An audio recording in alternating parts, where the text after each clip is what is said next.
So, good evening to members and guests, both here in Percival House and those joining us remotely, and a warm welcome to the public watching us on YouTube. So welcome to this first meeting of this municipal year of the Strategy and Change Scrutiny Panel. This is a hybrid meeting, and I can confirm we're quorate with very much more than the required 3 members present in the room, and we also have Councillor Sharma online. So item 1, apologies for absence and substitutions. I've received apologies from Councillor Dan Crawford, and I think everyone else is actually here or online, so we won't be having any more apologies. Urgent matters, there are none. Declarations of interest. Does anyone have a declaration of interest? No. Thank you. Matters to be considered in private. There are no matters to be considered in private. Minutes. Any corrections or comments on the minutes of the last meeting, which are in the agenda? Oh, yes. Yes, I'll just say that I'm very sorry I wasn't on this committee last year because it looks like I missed out on a really good visit to the Havelock. So I'm just, so I'm glad other people got to enjoy it. Thank you. Yes, absolutely. That was a really useful visit. Absolutely, definitely. Yeah. And I think Councillor Sharma thought so as well. Yeah, good. Any other comments? If not, can we agree the minutes? Yeah, great. The panel operations report we're now turning to. So that includes our draft terms of reference, proposed co-option and engagement arrangements and work programme. So firstly, are there any comments on the draft terms of reference in Appendix 1? So are the terms of reference agreed? Agreed. So Appendix 2 covers co-option and engagement. Are there any suggestions for individuals or groups to co-opt at this stage? We didn't have any co-options last year. No suggestions here. So if not, so are members content to leave the panel unco-opted, noting that we can invite external organisations to present at any specific meeting? Agreed? Yep. Great. And finally, Appendix 3 is the draft work programme for the year, which includes the items for each agenda plus various other things, including a site visit to Marking and Dagenham, which we're finally hoping to do. So any comments on that? Nope. Okay, is the work programme agreed? Yep, very good. So I now invite Amanda Askham, Strategic Director of Strategy and Change, to present the overview of Strategy and Change, which I feel is going to be especially useful to new members of the panel, but I think there's something for everyone. Councillor Donnelly is also here to answer any questions on this, as well as the next report. So Amanda. Yeah, thank you very much and good evening, everyone. We started the last municipal year of this panel in a similar way, just to give an overview of the directorate, and very much would like to do that for new panel members and old panel members, because things do change quite often in Strategy and Change. The clue is in the title, so there are some new functions in there from last year. I shan't do a quiz on what they are, but the first part of the report really takes you through the structure of the directorate and the main functions that we look after. So there are some things in the directorate where we are making sure that the council runs well, runs efficiently, is compliant, sticks within our legal frameworks, and looks at legislation that's coming up. And we have in those teams HR, including workforce planning, development, training, and you'll see the workforce strategy later on the agenda. We've got the corporate health and safety team, who make sure that across the organisation we have some assurance about our health and safety. We've got a new team, and that's later in the paper, around strategic commissioning and contract maximisation, to make sure that the money that we spend on contracts every year is getting the absolute most value we can for residents. And then we have a lot of management information and performance reporting to make sure that we are doing the things that we are committed to doing and doing them as well as we can be. So that sort of first section of the directorate is the sort of engine room of the whole organisation. And then we lead as a directorate on developing the council's strategic and policy approaches. So we have the administration with their priorities, and out of those we decide how we're going to implement them over a 4-year rhythm of that. Part of that is about strong evidence base, and if you were on the panel last year, you'd have heard from our health determinants research collaboration. There are lots of different ways that we're building that evidence and research. And new for this year, we have some participatory action research where we have 27 members of the community who have signed up, have been trained up, and are going out and gathering stories of really deep lived experience and what's happening out in our communities. So that research and insight is important. We then look at resident and service user experience. So that's the lived experience of people who are experiencing the council in its many forms. And then we develop strategy and policy in response to what we see national legislation might be, or indeed local priorities and policy making. Really important in that is civic participation, so that voice of residents into all of our decision making. And Carol's got a report later on Your Voice, Your Town, where we will talk about why that is so important in each of our 7 towns to have that voice of our community. And at the heart of all of that is equality, diversity and inclusion. So always tackling inequality, always thinking about how as many people as possible can have a voice in what we do. And then the third part of the directorate is about delivering our Connect Communities vision. So as a council, that putting communities at the heart of what we do drives everything that we do, where we invest, change and transformation, how we work with communities, how we talk through our communications campaigns, how we do our commissioning, and how we work with our voluntary sector. And there are particular projects in there around asylum seekers and refugee support, so our sanctuary work that we talked about last year, and our cost of living support. So that's really the end where we are working closely with our residents. So we do everything in strategy change through from the engine room to the outward facing pieces, and wrapping around all of that is our comms team who help us talk about all of those things. So that's who we are. And then there are a range of projects that we lead on for the range of projects that Strategy and Change lead on. So I'm responsible for that first list of projects you see. And then there are a range of projects across the council that we use our expertise to help and support. And you'll see a list of them there. Happy to pick up on any of those projects that you'd like to know a little bit more about. We've just given an overview of the main ones there. Some of them you've heard about before. The Urban Hack, the Health Determinants Research Collaboration, some of them in there are new. And then the last piece of the report touches on a new function for Strategy and Change, which is about strategic commissioning. So we spend, I think we have spent £700 million on commissioning over our last 3-year cycle.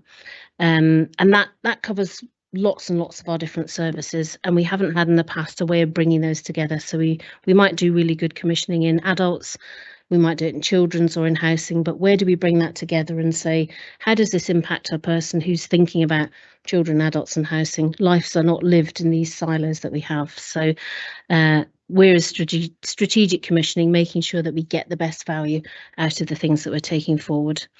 And we are taking a strengths-based and assets-based approach to our commissioning, and starting with the things that are strong, working deeply with communities to think about what we commission next. I think I'll stop there if that's all right, Chair, and take any questions. Thank you. Great, thanks very much indeed. So do we have any questions? Yeah, I saw Councillor Taylor first. Yep. Thanks, Chair. Thanks, Amanda, for that overview. I got a number of questions, and hopefully they're light questions. Okay. Something consultation engagement. I'm sure I read in a kind of creating a portal or something. Was that right? Yeah.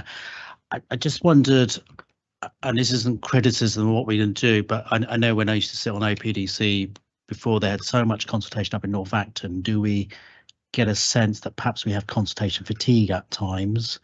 Second thing is about civic participation, not your town, your voice, which I'll be going to tomorrow.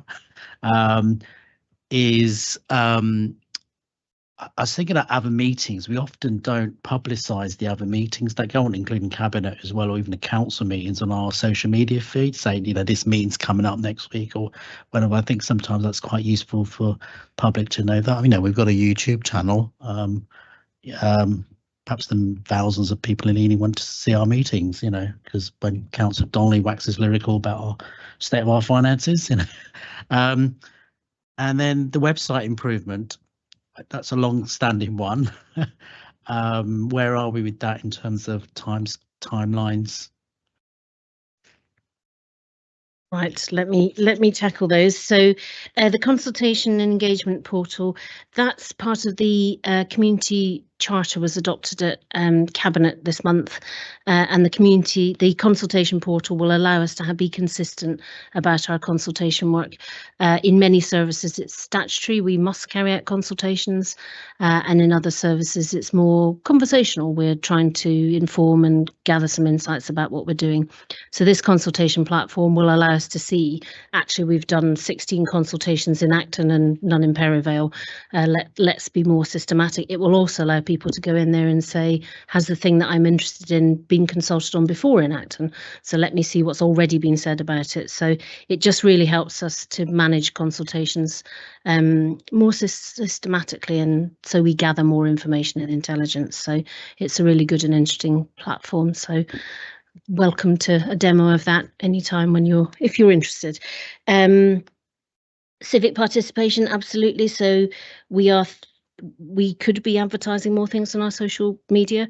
Can't promise you that there will be hordes coming into cabinet to listen to Councillor Donnelly. There might well be, but we could do more. I'd certainly take that away to the comms team and think that we mustn't just think about civic participation in the new things we're setting up, but in the things that already exist. I think that's a good point. And the last point was council website improvements. So we have gone through the procurement phase of that, and we have started we've been doing sort of data cleansing and updating pages for the last 18 months. We've got to do a little bit of user experience work so that we know that we're setting up the website in the way that residents and public can access things. So you'll see that coming on stream over the next 18 months, but we are now ready to start building that because we've completed the procurement finally. So will it look different to what it looks like now? Or same colour branding and everything's all the same? So our branding hasn't been updated. We would hope the web pages would look. It's the sort of accessibility and the rhythm of the web pages that is not great at the moment. And the other thing that the new website does is allow individual teams to update and have their own web pages. So where we've had, for example, Carol's team has a website called Do Something Good, which is our sort of resident and voluntary sector facing website. That can now be hosted alongside the other parts of our website, but still look different and be maintained differently. So the whole thing will have quite a different look and feel and be very seamless. And perhaps that's something I could bring an update on at some point. Yeah, I mean, I think that would be useful. It's certainly, as you hinted, it's something the residents do raise problems with the website. I don't just mean, you know, glitches, but, you know, like it being less easy to use and obvious than a lot of other organisations. So I think what's being done to improve that would be very useful to hear about. Just before I take Councillor Rice, I just wanted to follow up on the first one of Councillor Taylor's questions, which was about the Go Vocal platform, wasn't it? Which I was going to ask about anyway. So I mean, I guess the question is, because there has been criticism of, and this is not a party political point because it was true when there was a different party running the council, that there's often a kind of a feeling that consultation is a step in the process. You know, that officers and the cabinet decide what's going to happen, and then the consultation happens as one of the steps in the process to justify what's been decided anyway. Will there be any change to the methods through which the methods by which consultations are done, or is it purely how easy it is to access consultations and you know, see what other consultations are happening in the area and so on?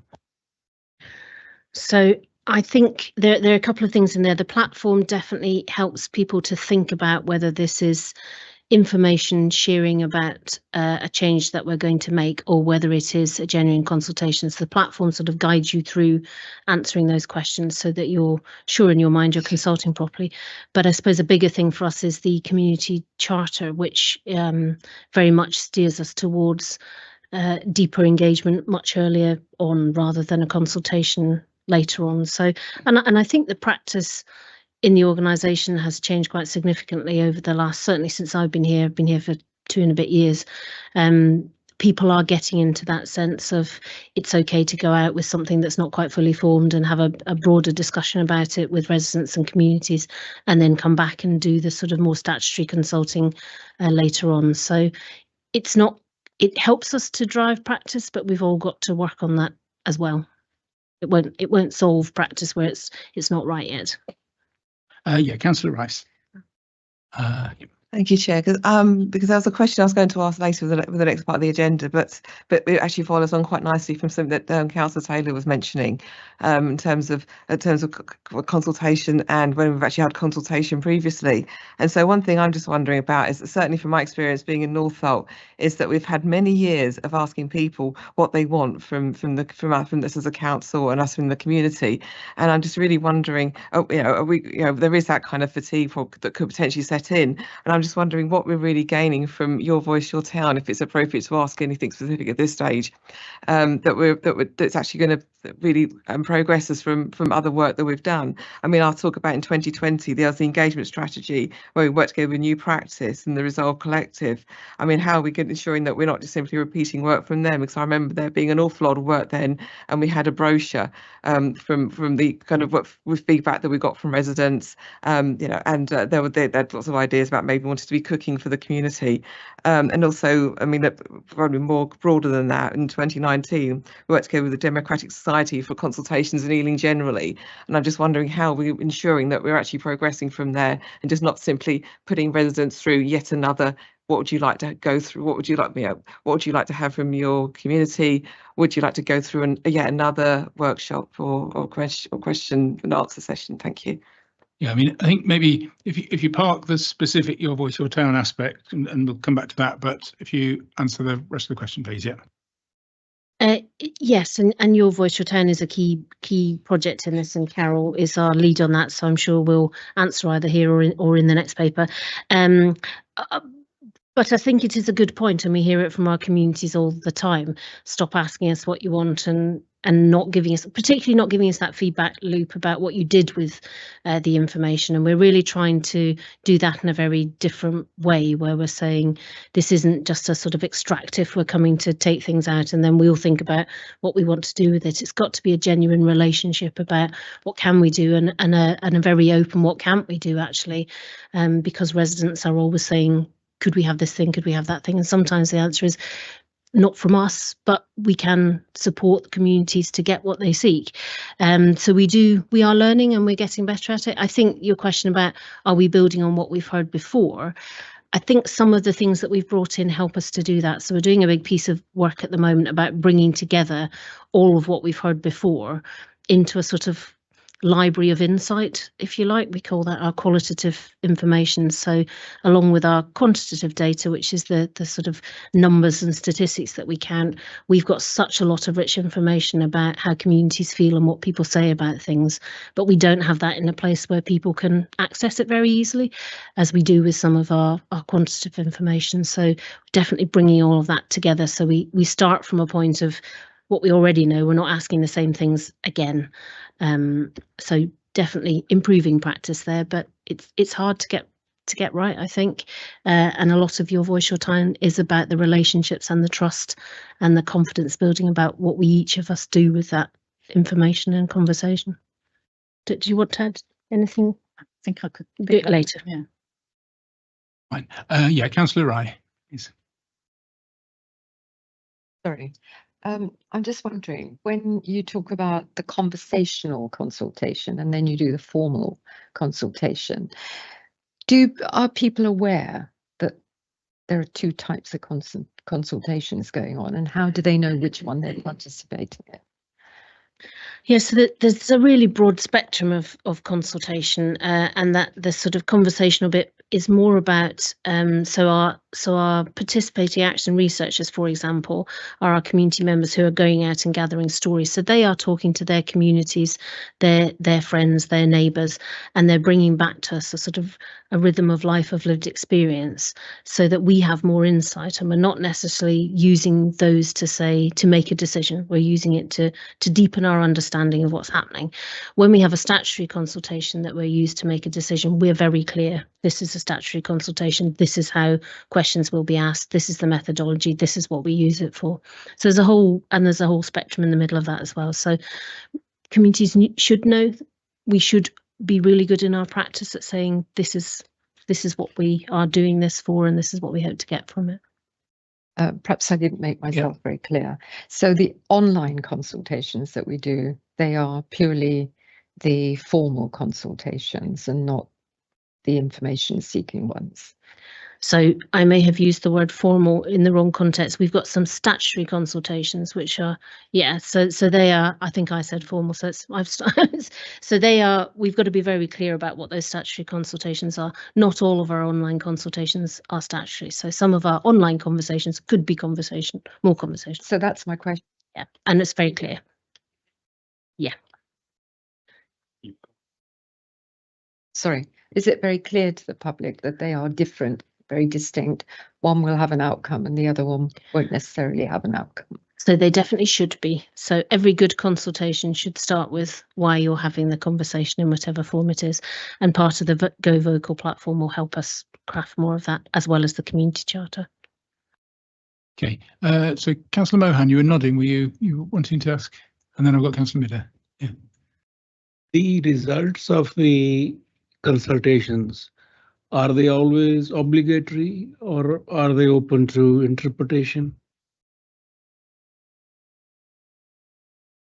So if we're asking a particular question and we get the answer, it's not a vote, as it were, but we are obliged to take into consideration everything that we've heard in the consultation.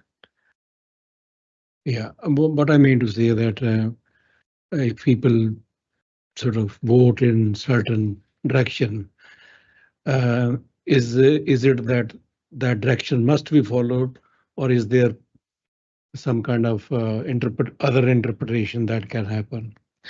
Yes, so you bring together all of the intelligence that you gather, of which consultation is a part. Thank you. Yes. If I was being cheeky, I could say something that I won't. Councillor Midder, yeah. My question is that some people, they can't go online. What's the other alternative for those people? They can take part in it. So we need to make sure that all of our consultation and engagement is very inclusive. So we will quite often go out and have conversations. And sometimes, what's a good example? So when we do our residents survey, people will knock on the door and they'll take a form and they'll help somebody fill it in. And if so, we would rarely have a digital only option for anything. So we would always have multiple ways of taking views. Thank you. Sorry, may I, Chair? Yes, sure. Go ahead. Yep. So that's the big one, the resident Right, survey. okay. That's the big one, the resident survey. But do you do that with other surveys as well? I am a little bit concerned that there are an awful lot of people that need to be consulted that perhaps get missed out. And so what I'm asking is, that's a really good example of how we navigate that problem. But in terms of other issues, it might be a housing issue, it might be, I don't know, something else. How much of an effort do we make to consult in other ways other than digital? I'm very conscious that I'm sitting next to our engagement experts, so I feel I should let Carol answer some of these. But in any consultation that we have, any statutory consultation that we have to explain our methodology, and our methodology has got to be inclusive. And our community charter and both our Go Vocal setup, it absolutely emphasises from the beginning that inclusivity, which means no digital exclusion, no language barriers, those sorts of things. So I can't put my hand on my heart and say that always happens, but it definitely always should happen. And many of the tools that we're putting in place now supports that happening in a more systematic way. Can we look at that, please? Yeah, well, we could, yeah. So when we look at recommendations, we can have a think about that. Councillor Taylor, I've seen again. Yeah. Yeah, just quickly. Perhaps you'll answer what Councillor White's question. I noticed the tenants and leaseholders survey is carried out as well. I think it's about telephone, I think, as well. That's just one that I'm aware of. But just in terms of accessibility on the website, I know the borough I'm working at, and maybe it's the same here, but is there an issue about PDFs being uploaded on the website? Apparently it's about accessibility issues. I never quite understood it, but So maybe I'm straying into something. I might have to come back to some of these things, but we have some very clear accessibility guidelines, and at the moment we aren't able to upload PDFs because we can't see whether or not they work with our guidelines on mobile devices and things like that. So it's more about how people access the website than if you're sitting at a computer accessing the website that makes PDFs tricky. I think I could find out properly. I think part of it is if people are using assistive technology like screen readers, sometimes if the PDF isn't formatted in a good way, they'll get things out, lines out of order and so on, and it'll be gibberish. So yeah, so if it's not possible to, so I think that's something that does need looking at, because clearly a lot of the things that we do put on the website are PDFs in terms of things like the local plan. There's hundreds of pages of PDFs. You know, there's some of the things that the public are very interested in looking at our PDF. So I think perhaps, well, when we go on to recommendations again, maybe that's something we could look at. Any other questions? I don't think. Oh yes, one last one from Councillor Ryan. Yes.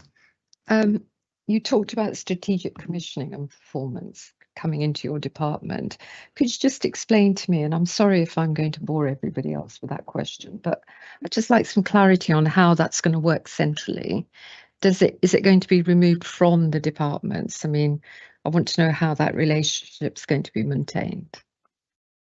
Yeah, no, that's a very good question. So we haven't had a strategic commissioning function previously. That's not to say that commissioning hasn't been done strategically, but we're not at the moment saying we're taking anything out of individual directorates, but we have had circumstances where we have had our adults, children's and housing services sort of competing in the market, for example, for things like bed and breakfast accommodation, and that's not a sensible approach for a council. So we have to pull some of these things together and get a bit of a hierarchy of our priorities and our needs, and make sure that we are approaching the market in the most coherent way. And I think really importantly for our strategic commissioning, what we want to do is to make sure that a local market can thrive. So we're looking at growth in the borough and how we can make sure that the capacity can come together in the borough. So how do we have consortiums of people bidding across multiple contracts locally? And you just can't do that when they're sitting in individual directorates.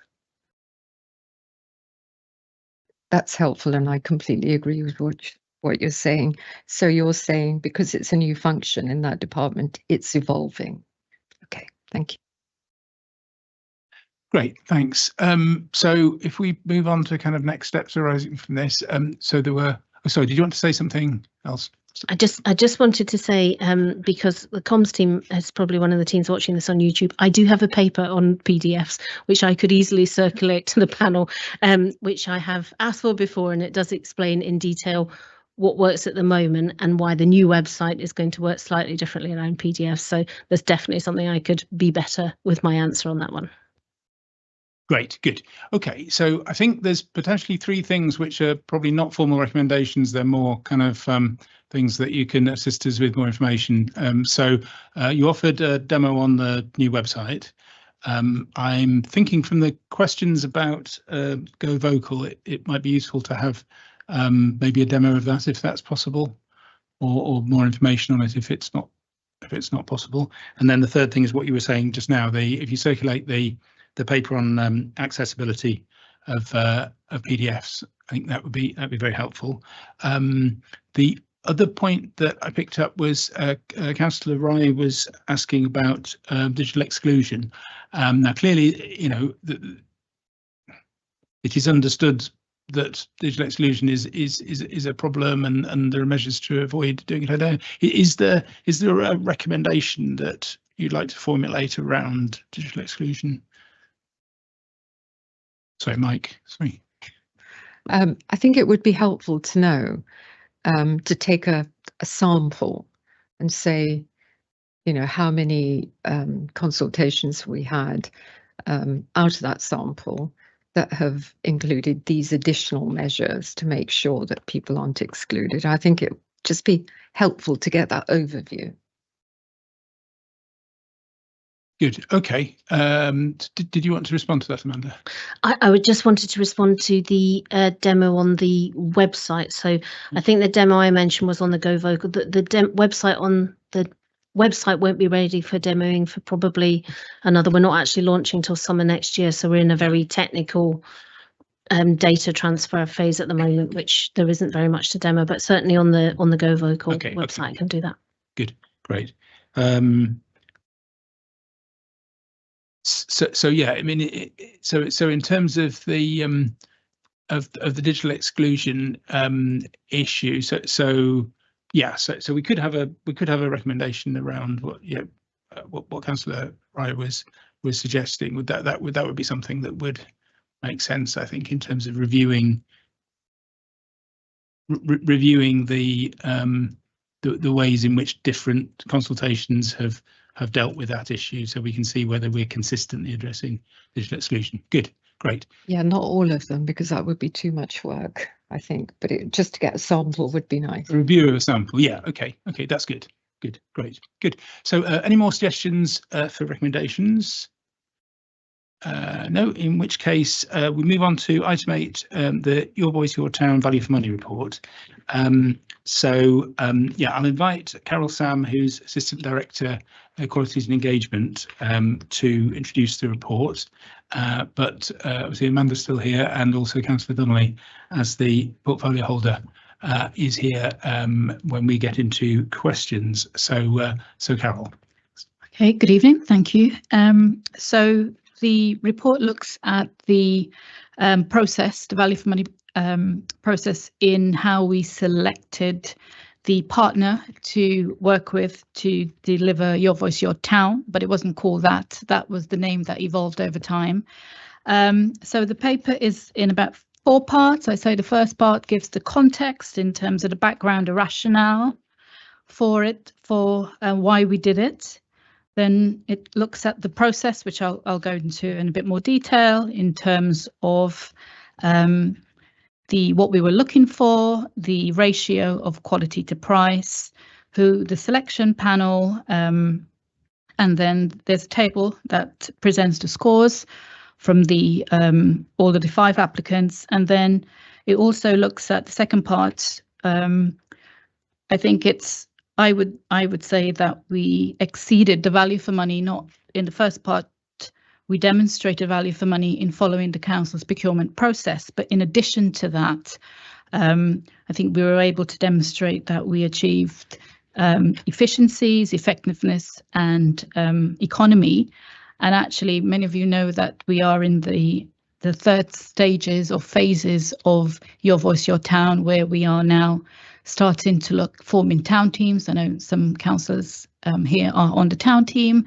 So it's evolved over time, over a period of 2 years, in terms of from the initial phase of working with new local, our partner, who exceeded, I would say, the outcomes and the outputs which are on the table, and I'll go into in a moment, to then give us so much insight and data, both qualitative and quantitative, which we have been able to now use and really help us to form and take forward in terms of the phases of work that we're in now, in terms of developing the governance, selecting the town teams, working with residents, and really starting to thrash out how some of that funding will be spent. So lots of rich insights came. So the rationale for why we did it was an explicit council commitment in the council plan to establish town forums, And at the time there was an explicit reference to using developer tax. That's not,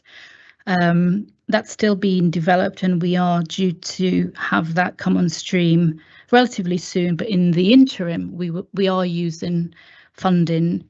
I'm kind of jumping around to develop phase 3, but we were given some growth, a growth bid of 75k, which we use to go out to the market. And we were seeking a consultancy partner to help us to work with, to help us develop what this, at the time, community, a new way of working, a new methodology of working with our residents. So we were quite clear at the beginning that we didn't know exactly how the work would evolve, but what we wanted to be was particularly inclusive, because we recognise in the previous ways of working, I don't want to use the word forum word, but I've just said it, but the previous way wasn't necessarily inclusive. So we wanted to really make sure that the methodology, that the partner that we worked with had some experience of working with different types of methodologies, but also quite flexible. And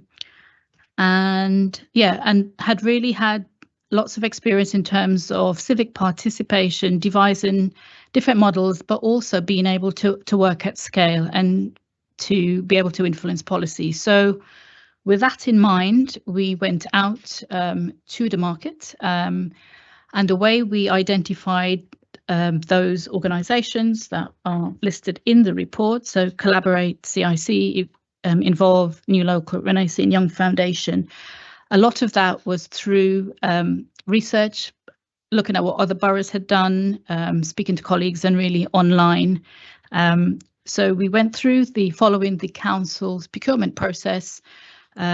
We designed the request for quotations, invited those organisations, and we split the ratio in terms of really looking, because we knew we had the 75k growth bid. So we were really looking for it was weighted more on quality, 20% on price.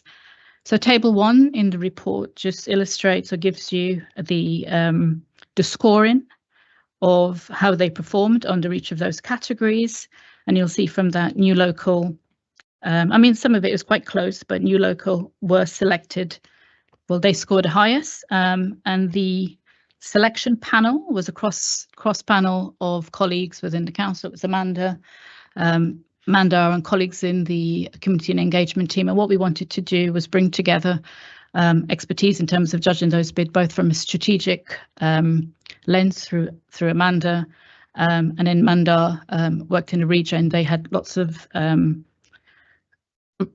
experience of working in this type, and also the community engagement managers who were on the ground. So really bringing together the expertise in terms of the selection of both strategy and operational. So that's the process in which New Local was selected. And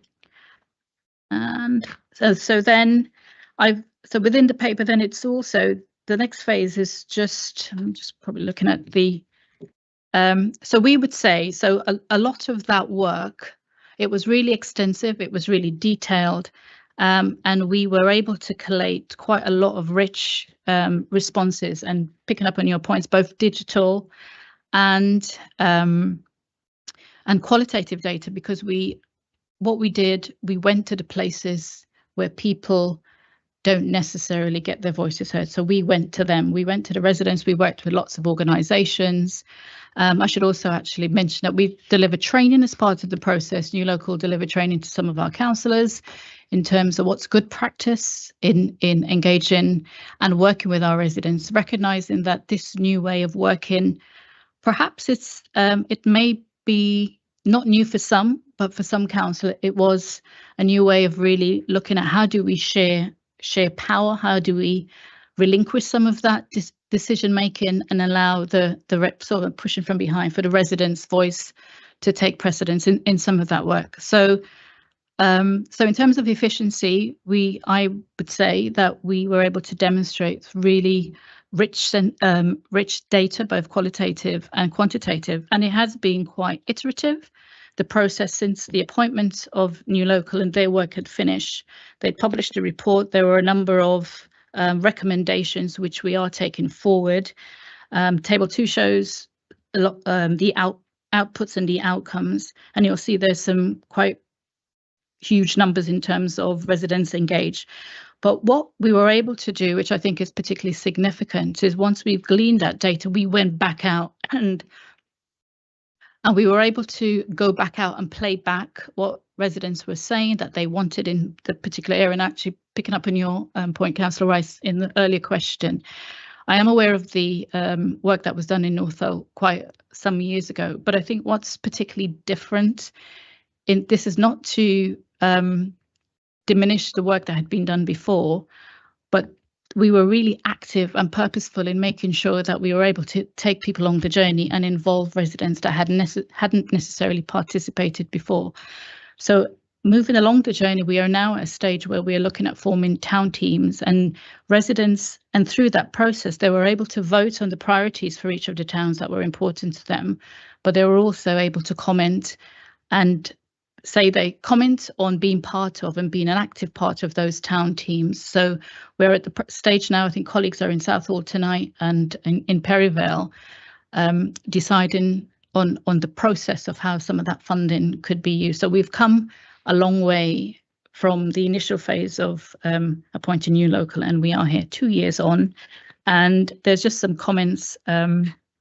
I'm not going to read it out because I'm sure you've read it on the report, but I think the feedback we're getting from residents, it's a positive new way of working. I don't think the town forums are necessarily a panacea, but it's definitely the soundings and resoundings that we're getting from residents. It's a new way, and I think there's an element of trust we had to build, because in the initial stages of the conversations we were having, there was a lot of skepticism. People said, oh, you don't come back, you extract from us, you take from us. So I'm not saying it's going to solve every problem, but I think there is a genuine commitment both from residents and councillors on the town team that actually, yeah, it's going in the right direction. But yeah, I'll stop there for questions. Okay, thanks. Councillor Mataza, I saw first, and others indicate, yeah. Thank you, Carol. That was very comprehensive. I would like to stay and make comments specifically on this issue of value for money.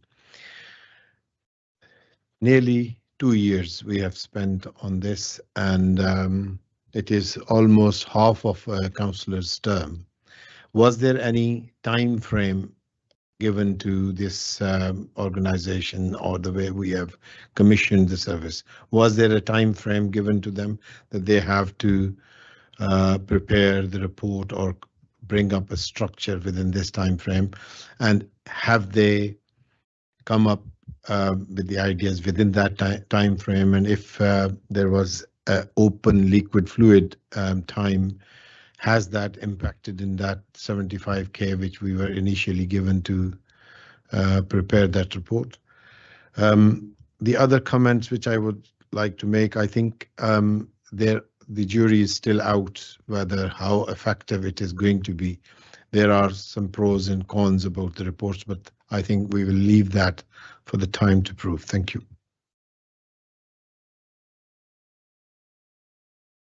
So the time frame for New Local work, the specific 75k to produce a report and all the data, and that's ended, and they did work within the time frame.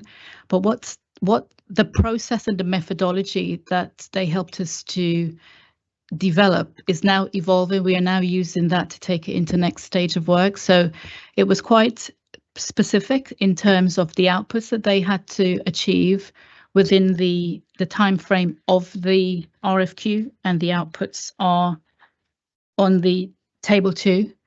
So, but recognizing also I appreciate it seems like a long time, but the process of their work has ended, and the next iteration of the phase of the work is for us to go back and use that data to engage and go back and test. So it is time consuming, it is resource intensive, but I think if we want to do something like this properly, that's the process that we will have to do. And you're right, the proof is in the pudding. Yeah. Just a supplementary comment is that you've mentioned that in this process, we have noted that where other people are doing and what looking at how these things are being managed somewhere else. Have we tried to engage or consult AI, artificial intelligence, in that? Because that would have, yes, it would have given us much more outcome in a short span of time. So can I just, are you saying have we considered using AI in the process of engaging? I'm not ruling that out, but in this phase of the work, a lot of it is face to face or online with a lot of it is also the connectivity that happens between residents and among residents and with some of the voluntary organisations that exist. So it's less about what can the council do for me. Actually, it's a lot of what seems to be evolving through in some spaces, not in all, is the connections made between residents and organisations, and they're starting to work together. And I'm not convinced AI can take over that quite yet. Right, so Amanda wanted to ask something to you. I was just going to comment on if your question was about a kind of original question of who else is doing this and who else could we talk to.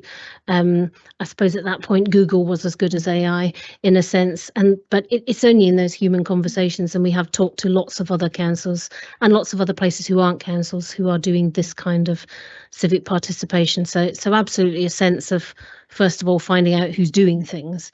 Yes, I think beyond that, as Carol says, you need to get into the conversation, because the things that people write down that they say they're doing are sometimes not exactly when you peel the layers off what happens. And I think just to reassure you that for the new local value for money question, new local delivered to time, to budget, in the things that we asked them to do.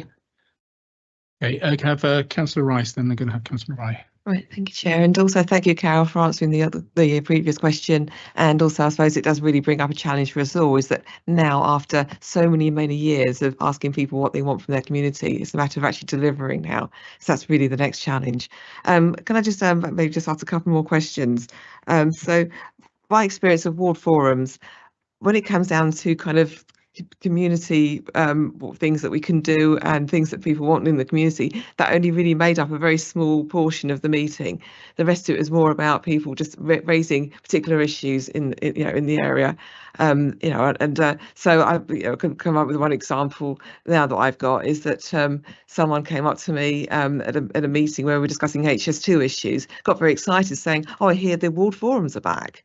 But it was actually, no, it's the town teams are coming on board. But then, so it's a case of she just wanted to have an opportunity to ask about different points and different things going on in the area. And so, I mean, we have had to do kind of extra meetings to talk about HS2, for example. Now, there are so many other issues that people want to bring up.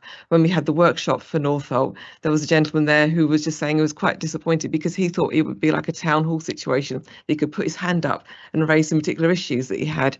So I'm just wondering how we're going to ensure that we can still fulfil that, fulfil that function and allow people just to simply raise issues that are in the area and have a chance to talk within amongst residents, amongst other stakeholders such as the police, such as council officers, such as developers who might be in the area, might be involved. So how are we going to ensure that gets looked after? And also the other point as well that came up on the Northolt workshop was that there was a gentleman there who actually lived in North Greenford ward.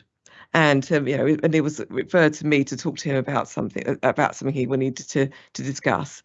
But it does make me think. Some people live in North Greenford. Their address says Northolt, but of course they're not really included in the Northolt, town forum or Your Voice, Your Town. So how are we going to make sure that their area does not get neglected, because they don't have any kind of say in what's going on in Northolt, but also at the same time, even if they live in North Greenford and have North Greenford councillors, they don't actually belong to the Greenford side, really. So how do we make sure that, I mean, what's quite key to me is Oldfield Circus, a real proper kind of economic hub within Northolt. How's that going to be looked after when it doesn't come under Northolt or Greenford, really? So, but I don't know if that makes any sense to you, but I'm just making sure that we don't end up with pockets that just get neglected. Thank you. Yeah, so we've got the other functions of ward forums, what happens to them, and boundary issues. Amanda, yeah. Yeah, so this report is about the value for money on the new local contract, which is what I was asked to bring back here. We did have an item on your Voice Your Town at a previous meeting, and I'm happy to bring back that broader conversation. I think it is important that town teams are not going to be the answer to everything. So we will need some different forums to talk about those other things, and we are setting up specific forums to talk about things that are important to residents.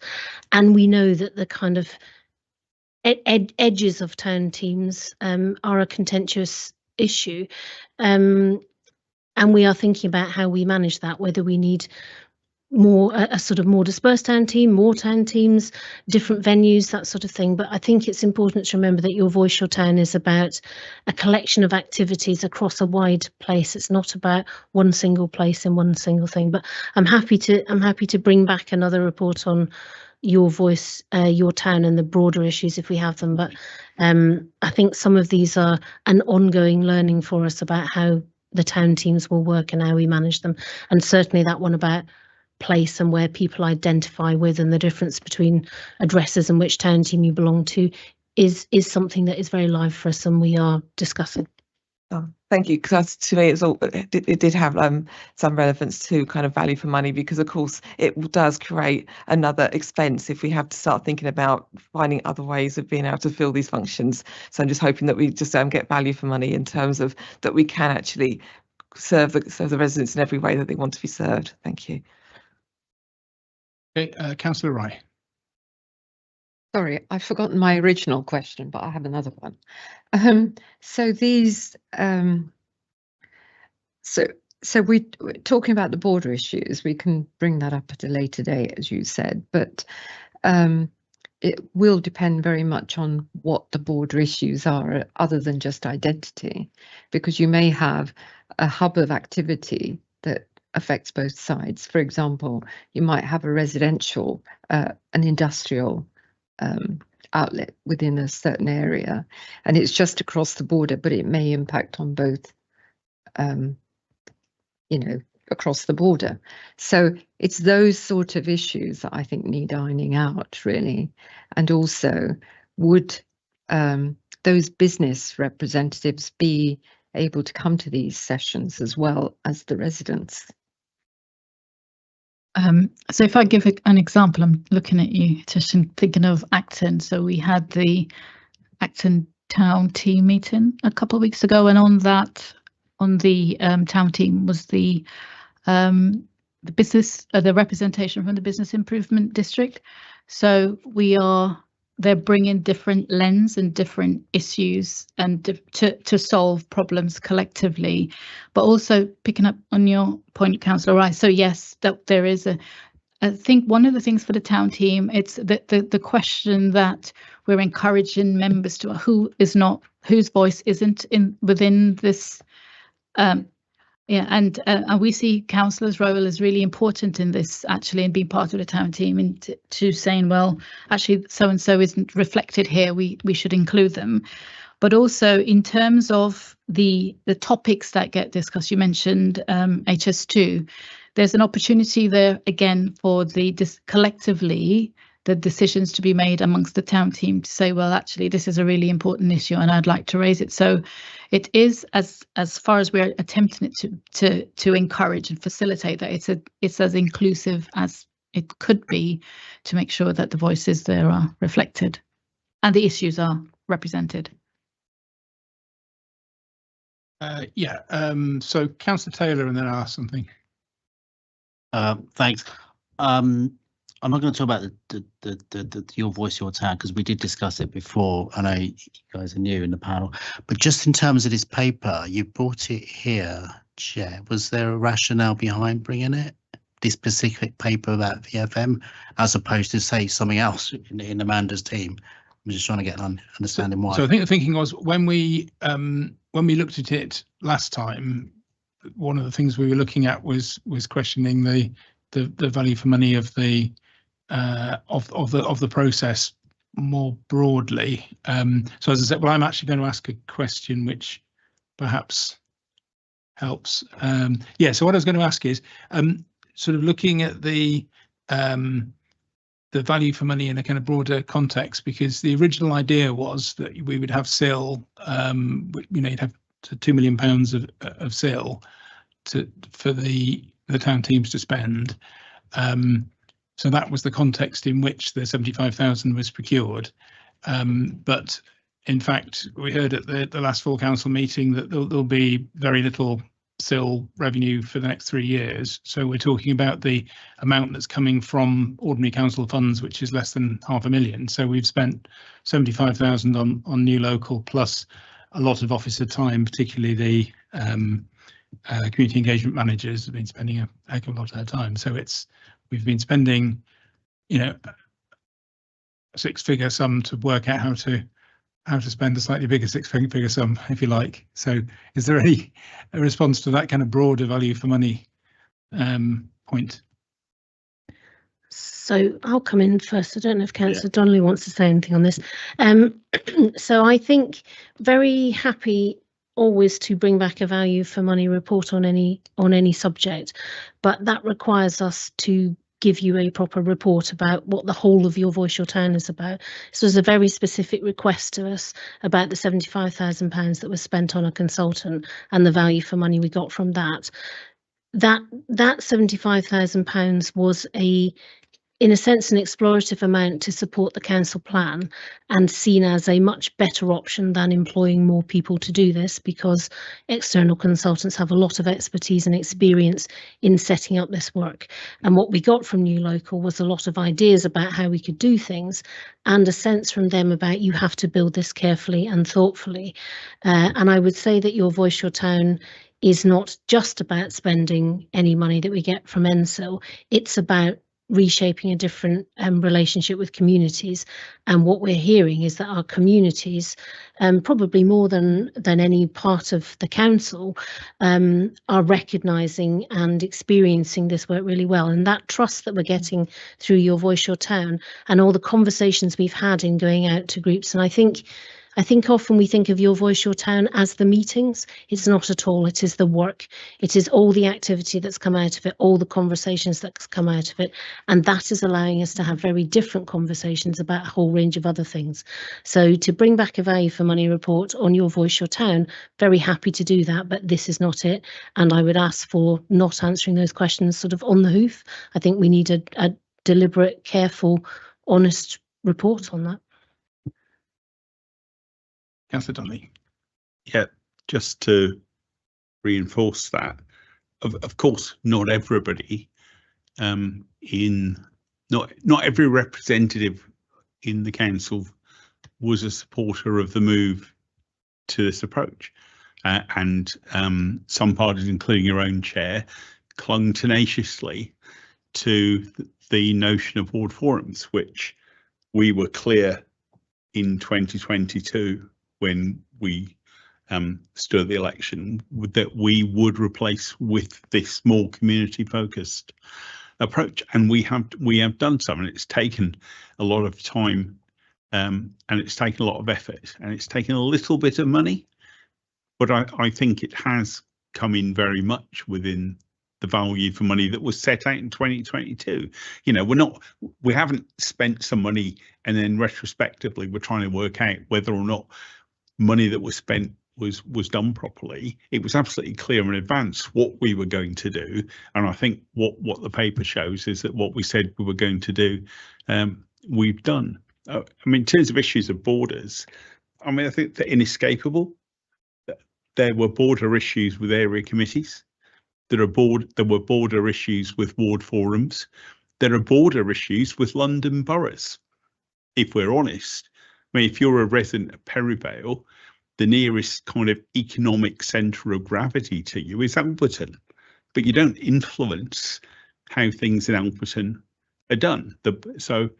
And similarly, perhaps local government reorganisation will one day unify the great world of Chiswick, Chair. But unless and until that happens, there are going to be issues in which those living south of a high street don't influence decisions being made north of a high street. And I think what will happen, taking Councillor Rye's point, is I think common sense will prevail. And now we have broad-based town teams. They're aware of the realities of the world in which they live, and they're capable of talking to each other. And I think I commend everyone who's been involved. Not just in our officer team, though I do that. I commend everybody in the community who's thrown themselves into this so wholeheartedly, and it's given me every confidence. Although the bulk of the work on this, let me be clear, it's not been done by me. It's been done by Councillor Hashani, and before her by Councillor Newstub. From a cabinet standpoint, I handle the money, and I'm pleased with how the money's been spent. Thanks. So I'm going to ask 2 more questions, and if anyone else has any questions, indicate. So one of them, which is quite specifically related to the subject of this report, referring back to the point where we had the previous Your Voice, Your Town report to the last year's version of this panel. I think it's fair to say that at that point there was a lack of clarity on how everything was going to work. So it did seem like after quite a lot of work had been done by New Local, we were still in a position where we weren't really sure how it would all work. And I think I attended the first Ealing Town team meeting, and I think that went well. And I think things have been ironed out. But to what extent has the clarification of how it works happened after New Local had finished, and by Ealing officers, and to what extent was that the culmination of New Local's work and it all fell into place? Would you like to answer that, because the other question is different? I'm trying to recall the last report. I think the last report ended saying that we were now moving into phase 3 of the delivery, which we were establishing the governance structure, I think, in terms of which we have now done, and then also setting up the town teams. A lot of that work, New Local gave us a framework and some suggestions and recommendations, but a lot of the work then was for us to go back out, and we had to get residents to, I can't remember if they voted for the priorities in the last report.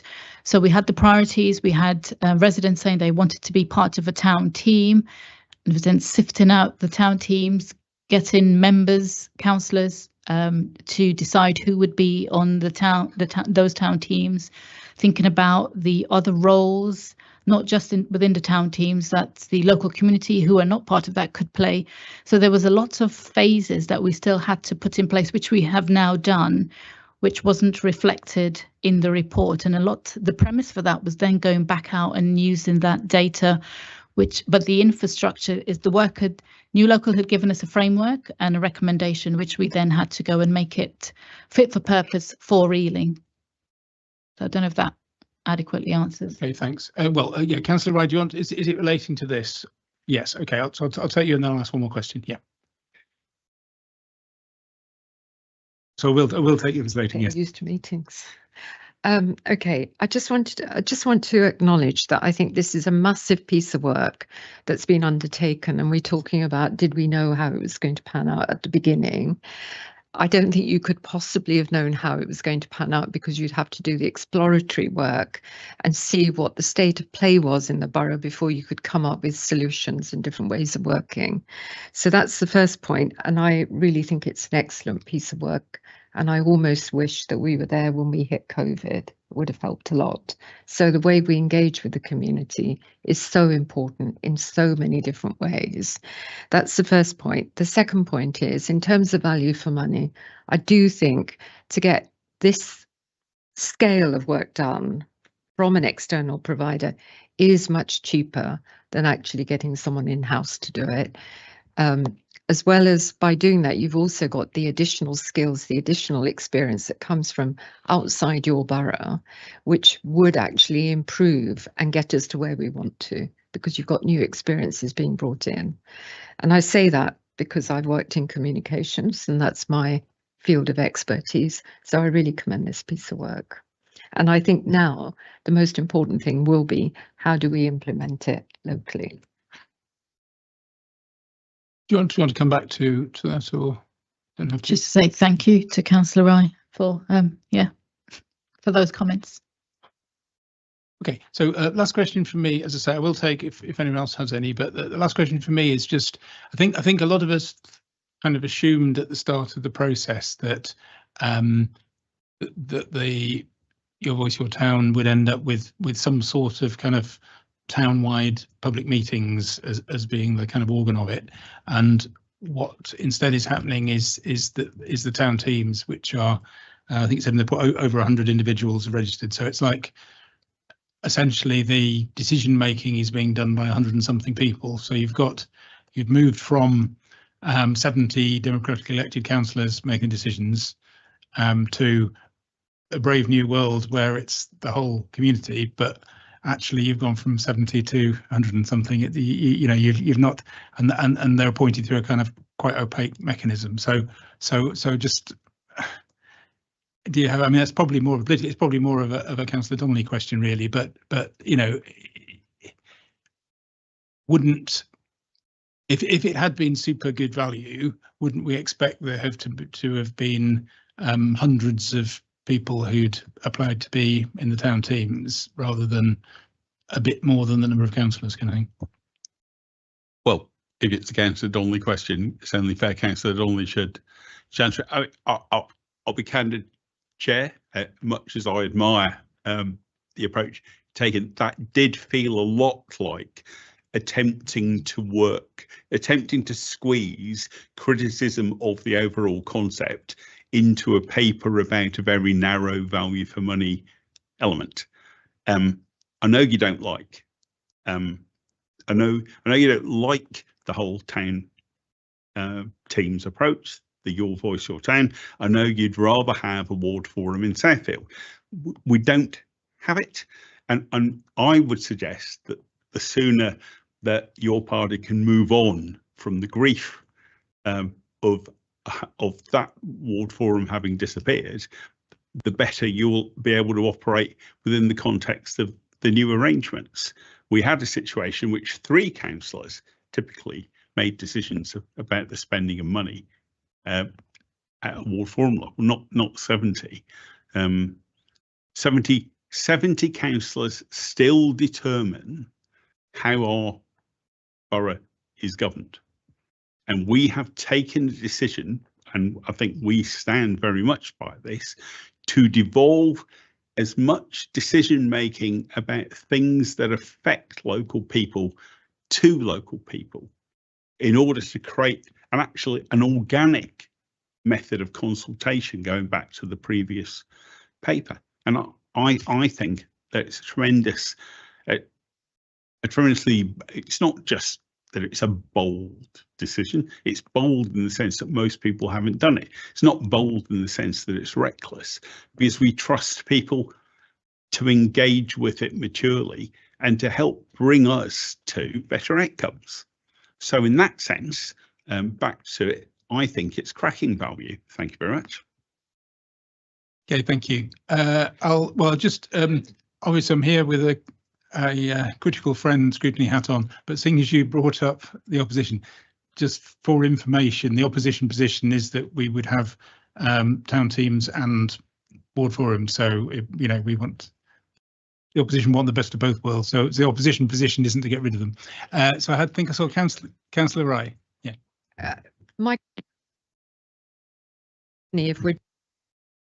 And the second point is, you're talking about the number of people that have come forward from the community. Well, once the scheme's bedded in, you'll see that there'll be a gradual increase in the numbers becoming more and more aware of it. And therefore, we will start to get more and more applicants. So you can't, with any project, regardless of what it is, it will have a slow start, but it will pick up as it as it becomes established. And I'm hopeful it will do that. Okay, I'm not sure that needs an answer, but Councillor Sharma online, and then I've got Councillor Mohan. Thank you, Chair. Can you hear me all right? Yes. Well, first of all, what I was about to say, I think Councillor Rai just said it as well. I just want to say I'm very much in agreement with what Councillor Rai and Councillor Donnelly just said. It is new territory, and it has been exploratory, and these things do take time. And the process has also involved empowering people as well to, I think, like someone said, the brave new world. And it's also about it, like we said earlier on, about including and being inclusive, and especially those who are not digitally, who need more support in terms of using digital access. So these things do take time, and I think we have made a good start. And like Councillor Roy said, it is a slow start, and that's how things develop. It's quite often, it shows that we're exploring, we're communicating, and we're embedding ideas, and we're moving forward. That was all I wanted to say for now. I don't know if there's a question in there for anyone to answer. Thank you, Chair. Thank you. Either you need to reply to that or no? Okay, so do I have anybody else? Oh, right, so yeah, it's Councillor Mohan, yeah. Sorry. Just quickly, Chair, I think it's a new scheme, new project. We need to give it time. I am very happy about the scale of work that has gone in various respects, the meetings, the involvement of the community, the involvement of the councillors, and the briefings that has gone in. So I think we need to give it a time. It is a new concept. So I'm very hopeful that it will be a big success. Great, okay, and yeah, Councillor Taylor. I sound like a broken record now. Yeah, I think, look, just a couple of things. I mean, I'm going to echo what my colleagues here have said as well. And I think from the meeting we had in Acton, it was interesting to actually put the question about accountability back to those town team members as well, because suddenly they're aware they'll be making decisions they'll be held responsible for, not just us as councillors in that sense. But there is a sense of, one of you two said it, was once people are aware of it, they might not like the decisions made, they might want to take further part in the process in future.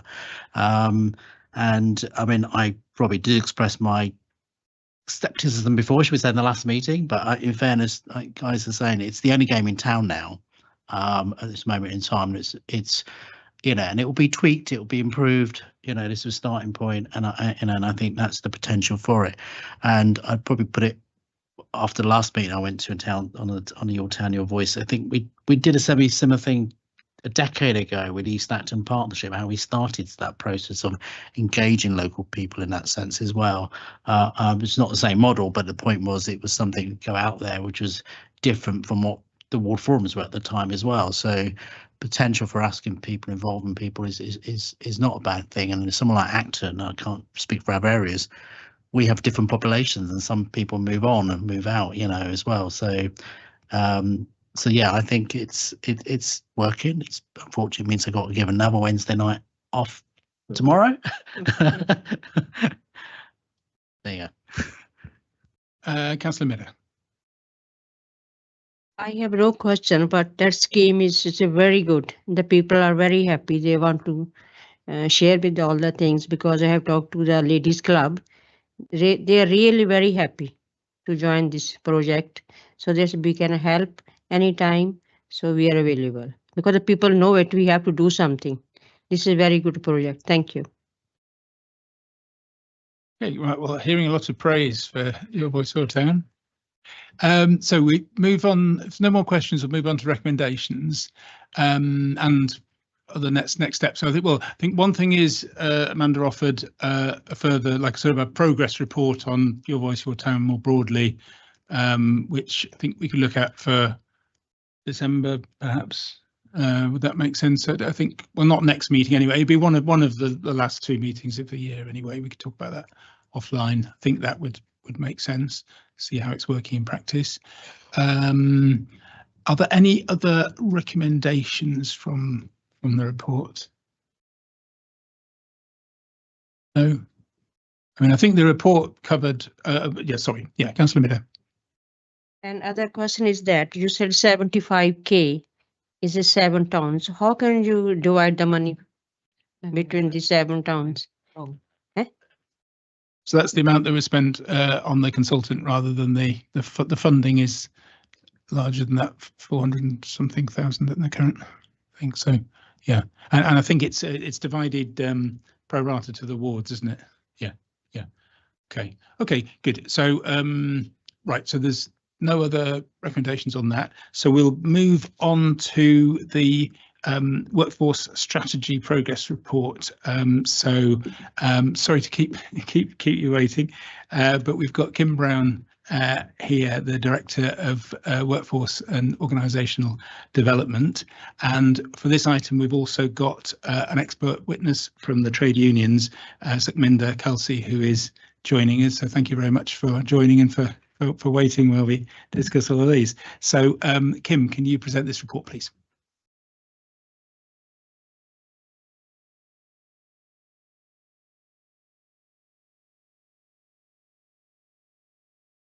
Good evening, everyone.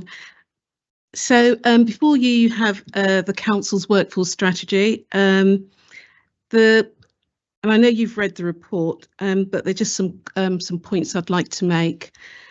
The workforce strategy sets out and is focused on being an action-oriented plan. And the reason that it's action-orientated, because the world changes, things changes, so it's got to be agile and flexible. And it's primarily about developing the existing workforce, attracting and retaining hard to recruit technical and specialist staff. And it's about fostering a culture of continuous learning and improvement, and also aligning the workforce development with the council's strategic priorities and community engagement, because it's really important that whatever we do, we engage with the community that we serve. So the strategy was designed to be rolled out in phases, so it wasn't just a long list of things that we wanted to do. There was a deliberate approach to it being a phase, so that it was manageable, doable, and we could measure progress. So as a result of that, they're targeted initiatives that will inspire. There's always something in there for everyone, for managers, staff, and actually how we actually work with the community, and that's one of the most important things. There are 5 key strategic themes with deliverables, and within this report is an update and details below. So the five pillars, as I'd call them, are learning and development, career progression, recruitment and retention, attracting applicants at the beginning and mid-career, and equality and diversity and inclusion and community engagement. So when we look at learning and development, there's a range of things about strengthening our leadership and our management capabilities, using new technology and community engagement, and that requires updating skill sets in order to maximise the use of new technology and the way we engage with our community. So within the report, you will see that there's been some key updates in relation to our management and leadership development, how we use the levy to fund apprenticeships, and the way that we're using adopting new technology, including AI, because all staff now have access to Copilot, and with the introduction of Windows 11. The council has explored the use of magic notes in social care roles, and what it has done, it's freed up resources so that can deal with the administration side of the role and giving people more capacity to do other things. So further work that we've been doing is looking at pathways and creating grades, career grades that have been created for hard to recruit to roles. So you've got the entry level, mid level, and then the technical expert level. So just focusing basically on those roles that are hard to recruit to and invest in them. We've got to, and when you think about recruitment and retention, we're not the only ones in the market. So what is it that we can do to make ourselves more attractive, so that we're more competitive, and so that we don't have to be reliant on agency and interim staff, that we can build a workforce that's more sustainable with as we go forward and go through change. So some of the things that have been developed and will be introduced are things that in London, if you wanted to rent a property, rent a room, you might not have that deposit. So a loan scheme that actually comes out your salary within a year, it's not a large sum of money. So the risks are very, very low. And the same could be said of if you're a parent and your child needs to go to a nursery, you have to have that money up front. So having something that's different that can be used to attract and even existing staff, so it makes it a lot easier for the workforce. We've introduced a new graduate scheme that aligns with professional bodies. We've been, what shall I say, modest this year, and we've got 4 graduates that have come through the Impact, the nationwide graduate scheme.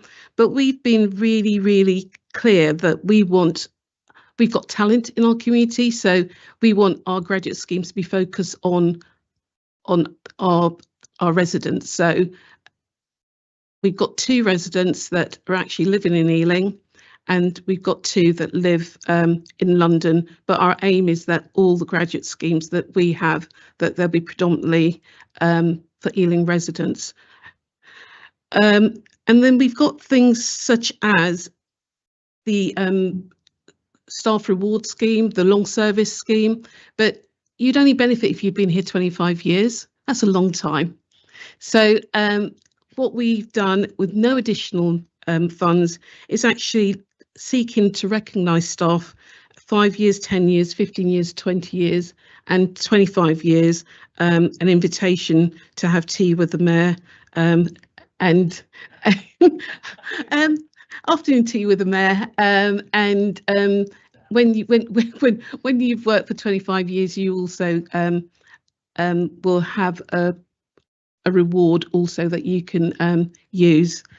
So attracting applicants at the beginning and mid-career, 60% of the workforce over 45, whilst 2.6 of the workforce is 16 to 24.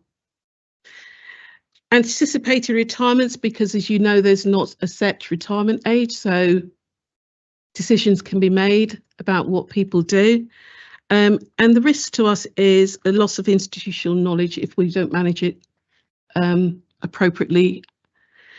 So a need to attract both professionals at the beginning and at their mid-career is quite important. And we've got a policy statement that's included in all our promotional advertising that talks about we welcome application for applicants who are entering the employment market, but also those that are at the mid-career in that stage, the mid point of their career.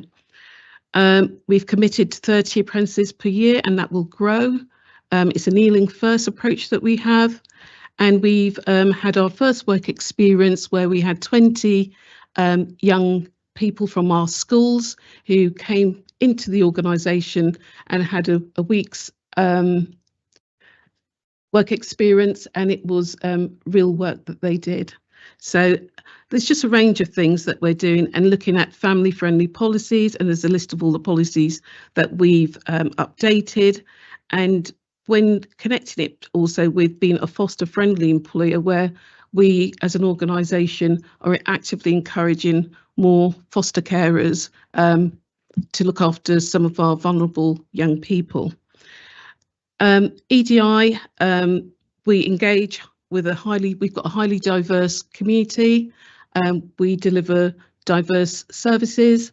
So we've got a wealth of information that's available, training, etc. For those at frontline staff, we've got an EDI handbook, and one of the things we're doing is a continued vision to tackle inequality and crime. And in line with the council strategy, we're working towards a white ribbon accreditation. Community engagement is quite important. So we recognise that the community will have talents and skills that we may not have in the organisation. So it's about stronger collaboration with the residents. And as a result of that, it requires us to work in a different way with different capabilities and skills.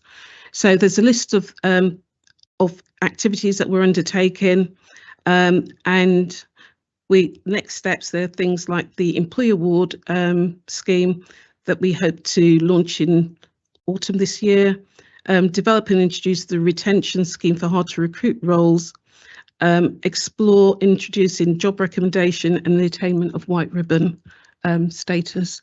So that was just quick canter through, Chair.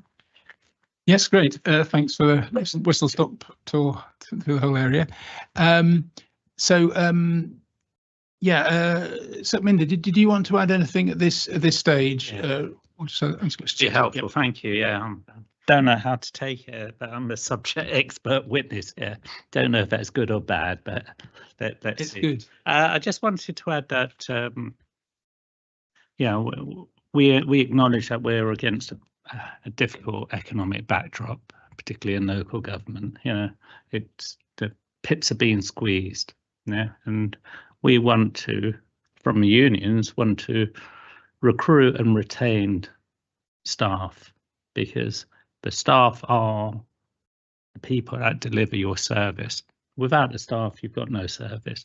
So we want to retain staff, but we also want to train and support staff whilst they're here. So, ideally, we'd like to have higher salaries, but we acknowledge that local government is not going to be funded for salary increases by central government. So I think we need to look at progressive ways of how we one, recruit staff, and two, how we retain staff, but three, and it's important, but how do we treat existing staff? Because they are the staff that have the knowledge, the history, the experience. We know why things have been done this way and what's happened in this area in the past, and they've got the history and the knowledge which we cannot afford to lose. So I think it's really about how do we go forward. Now, here, we've developed a collaborative partnership. I think since COVID, things have changed quite significantly. So, we try to work together to resolve issues. We have some really difficult and challenging discussions and disagreements sometimes, but we get around the table again and we look at a way forward. Where can we agree? How can we move things forward? So we've got something which is, on the whole, progressive here, and we support that. And we've done a lot of work on the policies and procedures. Kim and I have worked very hard on these, and we've turned them around very quickly. One thing that's really important for us as representatives of the employees is that we want managers to be skilled and to be people managers, not only in terms of delivering services, but also how they manage staff. Because if they manage staff well, they'll replicate that when they're talking to members of the public, and the treatment should be, treat staff how you would like to be treated yourself, and equally how you would like to be treated as a member of public in a decent way. So I think it's really important that we upskill managers, and I'm not going to go through all of it, but I'm going to pick some key themes for me, which is I've been banging on about the use of agency and interims, and Steve knows this because he's been at meetings where we've been hammering on, which is we've acknowledged we've got an over-reliance on agency and interims. We're spending millions of pounds on interims and agency. We need to recruit from within the community, but equally at the same time we need to grow our own. Growing our own and having career progression for people is a way forward. We're in competition with 32 London boroughs in terms of hard to recruit areas like social workers, adult social care, town planners, the list goes on. But if we have those graduate schemes, we have our academies within the council, then we are progressing. And for me, again, the proof is in the pudding, because to be honest with you, I've been here over 35 years and I've seen a lot of workforce programs. I would like to see some implementation and delivery and something to celebrate, because we don't celebrate enough. Sorry? I tell you what, I'd rather have a pint of Guinness with Anthony. All right. Yeah. Because he knows a good place to go. Right, good. Thank you. Thanks very much. Kim, did you want to respond to anything in that? You don't have to, but just if anything comes to mind. I would, Chair, if I may. So the evidence in this report is that we have delivered. These are things that are in place with a few things to be introduced. And from an equalities perspective, there's something in there for everyone. There's something if you're at the beginning of your career, existing staff. We've run programs for managers who for people who want to be managers. You know, it's called the Rise Up program, etc., etc. So we're building at every level in the organisation, Chair. Great, thanks. So Councillor Sharma's hand's up. Is that a legacy hand, or do you want to ask a question on this item? Yes, thank you, Chair. Just briefly, first of all, I wanted to say thank you for that whistle stop tour. You covered a lot of ground, and there's a lot of really good work being done. And I just briefly wanted to touch upon retention and recruitment, the importance of training and updating staff to meet the needs of the future, because it is a changing landscape. I mean, for example, with the development of digitalization, and also to ensure that we include people who are not that confident in its use. There is scope and areas to be developed where it can meet the needs of perhaps the more elderly and the disabled. I mean, there's just so much unknown territory there, but I think we're moving in the right direction. And I just wanted to touch upon recruitment and retention and ensure that we meet the needs for the future. Thank you. Okay, thanks. I don't know, you don't maybe not need to respond. Do you want to respond to that? So in relation to recruitment and retention, retention is one of the areas that I flagged that we will be doing next steps in the future, because you can have staff here, but as we're in such a competitive market, the likelihood is that someone will try to outbid you. So if you have a retention package of some sort, that at least they stay here for about 4 years, and if they leave, they repay some of that money back accordingly. At least you will get something, you know, some knowledge, some expertise for them whilst they're here with us. And not only about retention, but actually looking at individuals' aspirations in these hard to recruit posts, and actually looking at how can we develop them so that they can actually progress, so that they feel as if we've invested in them, it's a good place, they're making a difference, etc. So, sorry, there's significant amount of work that we'll be doing specifically around recruitment retention, so that we're not reliant on agency or interim. Just before I go to Councillor Murtaza, and Councillor Mohan, sorry, I dropped my pen. Can I just follow up on one aspect of that? So the hard to recruit jobs, possibly planning officers is the one that comes to attention of councillors most, but clearly social workers and so on. When you do kind of exit interviews, what's the most common reason why people in those sorts of posts are leaving after short periods? You know, when the areas where there's very fast turnover of you know, permanent staff, but they're in practice turning over quickly. Chair, I haven't got the information to hand, but most of when employees leave, it's usually, it could be a change in lifestyle. You know, they move out of London, they they move to another local authority. Life is very complex, so it's actually looking at a whole raft of things, and that's why in the strategy we've looked at things such as loans, etc., and development, and all the other things that we can contribute. We're also working with some of the institutions as well, so you can actually get a graduate, and actually then that career pathway will be created for that graduate. So when he or she attains that level, then there's a permanent post or a vacant post available for them, and using the apprenticeship levy as well for some of these programs.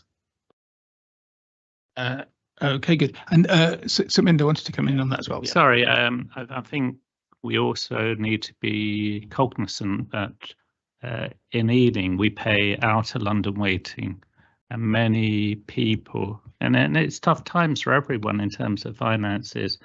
So people may well seek to go to inner London where their inner London weighting is paid.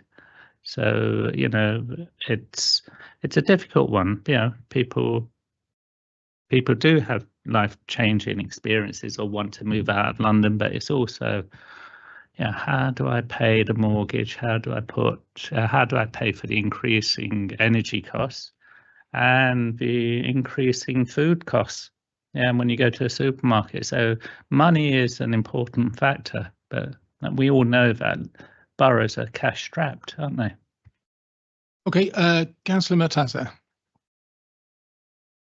Thank you. I must admit I read the report very swiftly, but there are very few things which are very, very important and very commendable. I've recently received an email from the ICB Health colleagues that the Ealing has started an initiative of children or young adults who have some learning difficulties, giving them apprenticeship, and that has been taken up very nicely.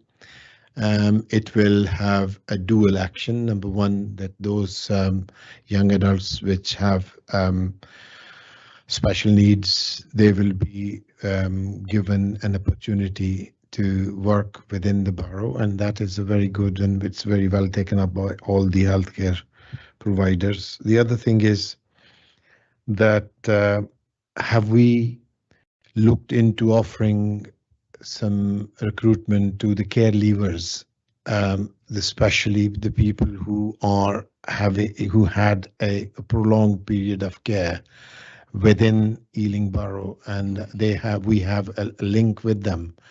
And I'm not saying that they might feel obliged to stay here, but I think giving them a kind of priority or opportunity that what they have received, they can actually deliver as well. And also, I think the retention, being an employer myself, I know that there are 14 years of Tories mismanagement of finances, and unfortunately the cost of living rocketing up, and imagine the rent and the rates and the council tax and all other things. Just a syrup of Calpol is now more than £12. So this has risen. So these are all things which are contributing, and having difficulties in retention within our borough. Thank you. Okay, would you like to reply to that, Kate? Thank you. Can I just respond to about care leavers? Because we have got a guaranteed interview scheme that if you indicate on your application form that you've had a connection with us in relation to be a care experience care leaver, that actually you will be prioritised. I think one of the things is making sure that we've got the linkages with social care, with social care as well, but also making sure that they have the interview techniques. I was assured that as part of our pledge to our care leavers, that they are able to have interview skills, coaching, support. So it makes them ready when they're applying. So it's one of the things that we've included in the strategy, and we are committed to working with our colleagues in relation to that. Back on that briefly, yep. I forgot to mention one thing, that I must commend again the Ealing strategy of London living wage, encouragement to the employers that we encourage the London living wage. Thank you. Great. So that was a commendation on the question, and I would certainly commend the guaranteed interview for care leave scheme. I think that's fantastic. So next I had Councillor Mohan. Chair, you have already asked my question. It was about exit interviews. Right. So do we conduct them? And if we do, then how do we use them? And it's a good report. Thank you very much. There have been a number of new incentives and initiatives. And I'm glad to know that there has been collaboration with the unions in terms of this strategy. Thank you. So, Chair, in response to exit interviews, it's not mandatory. So staff are given the opportunity to complete a survey online, or they have the opportunity to meet with, have a conversation with a manager. If they don't want to have a conversation with a manager, then they can book an appointment with HR to have that interview. There have been suggestions that we should offer. Someone goes, Kim, have you considered, offering an incentive so that people complete the exit interviews? I think that if you're leaving and you want to make an impact, or you want to contribute to any improvements so that we can learn from the feedback, it's something that as an adult or an employee that you should do. So in relation to the exit interview questionnaires, we do have them. It's a point of learning. So that cycle of actually, why are people leaving? What are the themes that are coming out of it, etc. But the numbers are not great, if I'm being honest with you. So there's some work to actively encourage people to do that on their way out. Some people just want to go and don't want to give any feedback, unfortunately, but we can only keep working in that space. Yeah, so well, I'll let you go back on that. I think it's okay that if they are not obligatory, but I think we should offer it to people, because they can be a great source of improvement and so on. Thank you. Well, yeah, that's right. I mean, I think it's a question of working out how to do it, but it definitely makes sense to try to encourage as many people as possible to do exit interviews, because it is really important. It's the only way we'll understand retention issues, really, isn't it? I think so. That's super important. So Councillor Rai on this point, was it? Yeah. So Councillor Rai and then Sukminder on this point, and then I'll move on to Councillor Rice. Yeah. Sorry, I should know the answer to this, but I don't. Can you tell me? Can you tell me whether you do appraisals, and if so, how often do you do them within the year? Because that's also another good way of picking up any issues that arise. And do we make a point of addressing those issues before people get to the stage where they might want to leave?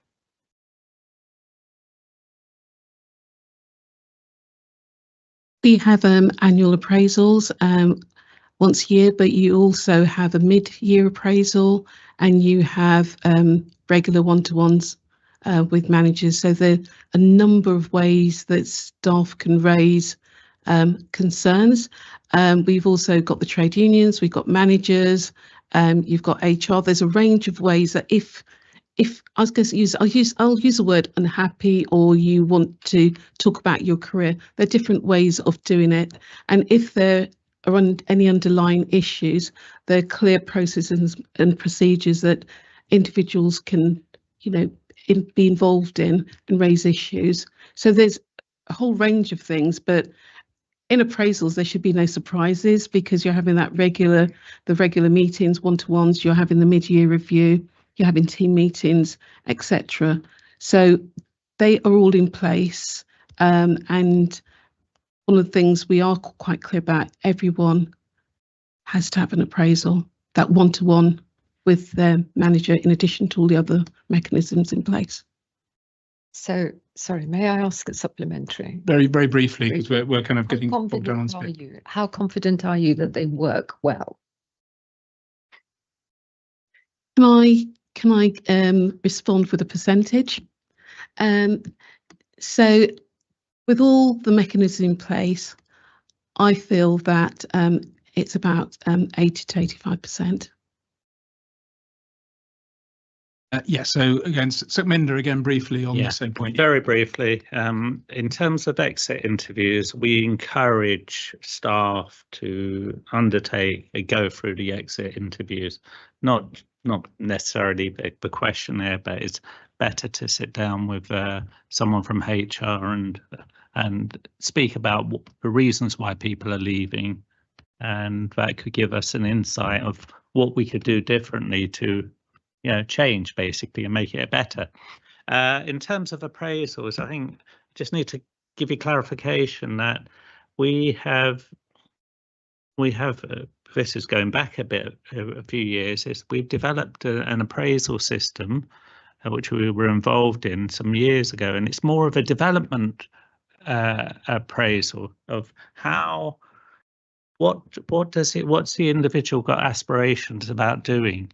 How can the manager support the individual from, going to different meetings or getting onto a course or in-house course, or potentially an external course, in terms of how we can develop that individual. Some people may not wish to move on. They might be quite happy in doing what they're doing, but for other people, they may be thinking, well, right, I'd like to do this. So they talk to their manager. So they sit down in the mid-year or at the beginning of what their targets are and what they want to achieve with the manager. So it's more of a conversation. It's not you've got to reach this target or whatever. It's more of a conversation of how we can assist in developing the employee. And I think that's also quite progressive. There's some things which I don't agree with, and Kim knows that. But that element, when it's done properly, within the dwindling resources, obviously, and you can't always release people to go off on courses, but we'd like to see that improved as well. Does that help? Yeah, great. Okay, thanks. So Councillor Rice has been patiently waiting. Councillor Mohan, did you want to come back on any of that? You just very, very, very briefly, and then Councillor Rice. Once I went to work for a local authority, I won't name it. Please do. Go on. And travel really became a problem. And I thought that I won't work there for more than 6 months or 1 year. I ended up working there for 18 years. Why? Because of the quality of supervision. So I think if we can put emphasis on supervision and the quality of supervision, and we can say something that what is the quality of our supervision, it will be really helpful. Thank you. Thank you. Now, Councillor Rice. Thank you. So just a couple of questions on there. So I'm just wondering, how long does it take for us to decide that we've got a vacancy, decide that we're going to fill it, and to get to the point where we start advertising a vacancy? And also another question is that when we're talking about the employee awards, mentioned here a change champion. Now, assuming we don't necessarily want members of staff to suddenly start making changes within the organisation, just off the hoof, as it were. So I'm just wondering if there are particular schemes that we try to channel that kind of initiative and that kind of achievement, that we may have, or kind of projects they might be involved with. The example that I can give would be within my organisation. We have something called Green Impact, where we just as departments we can contribute towards green impact and trying to win an award for that department. So it's something that I get involved with, and so I know I get a bit of like praise for that. So I know that helps me, but I'm just wondering if there are particular schemes that we have that are similar. Thank you. Vacancies. So there's a range of things, because you can have a recruitment drag if you've got vacancy, and if the question is how long does it take to get to the market? So it will usually take, the manager should be prepared with their advert ready to go, etc. Jobs are advertised internally if it's secondments, etc. And if it's going out to the market, it can range from 3 weeks to 4 weeks, depending on the seniority of the role. And then you get into the interview phase, etc. And then you've got the clearance. So that's dependent on how quickly you get the references back, or if there's occupational health, or is a person fit and ready to work. If it's a senior, and then you've got their notice period. If it's a senior role, the whole process will take approximately 6 months. The reason why is most senior officers will have a notice period of 3 months, unless they can negotiate that. So jobs advertised for 4 weeks, you go through a technical interview, then you've got your presentation, psychometrics, written exercise, finance exercise, stakeholder panel, officer panel, depending on what level it is. If it's a strategic director, it's a elected member panel, etc. And then we need to, if it's a deputy chief officer, seek approval or from the cabinet. So there are lots of stages, but if it's a more junior role, it's easier, it's quicker. And then what we're looking at also is that when posts are advertised, is this fit for an apprentice? What is the strategy? What are we going to do to fill this post? Because you don't just want to go out to market for same role. You review that role profile to make sure it's fit for purpose, and that is going to do what you need to do in relation to workforce planning. So I hope that's answered your question. Yes, yeah, it does, because there's a particular example that I can think of, which probably would be fair for me to discuss here. But then it just trying to understand why that particular example, maybe there's a long wait for something to be filled, and so that might explain why that reason is. But thank you. Yeah, I mean, it's one of the sort of very stark differences between the public and private sectors, isn't it? Because I mean, in a private sector, even for quite senior jobs, you would expect the process to take sort of 2 months tops, and then whereas in not just in Ealing but in lots of the public sector is 6 month periods overall, and it's I mean, sometimes I understand we have the situation. The permanent recruitment takes so long that we sometimes will bring someone in as an interim in the hope that we can make them permanent later, because you get them sitting in the office in an interim role, but because the process takes so long to bring them into a permanent role, which seems hard to understand. Is that correct? And is there any? I suppose the constructive question is there anything that we can do? Understanding external things like notice periods. Is there anything that we can do to speed the process up for those senior jobs? We do, we can do things like, instead of advertising 4 weeks, advertise for 3. But it depends on depends on the role, because if you go out and you're not getting lots of applicants, you've got to give sufficient time.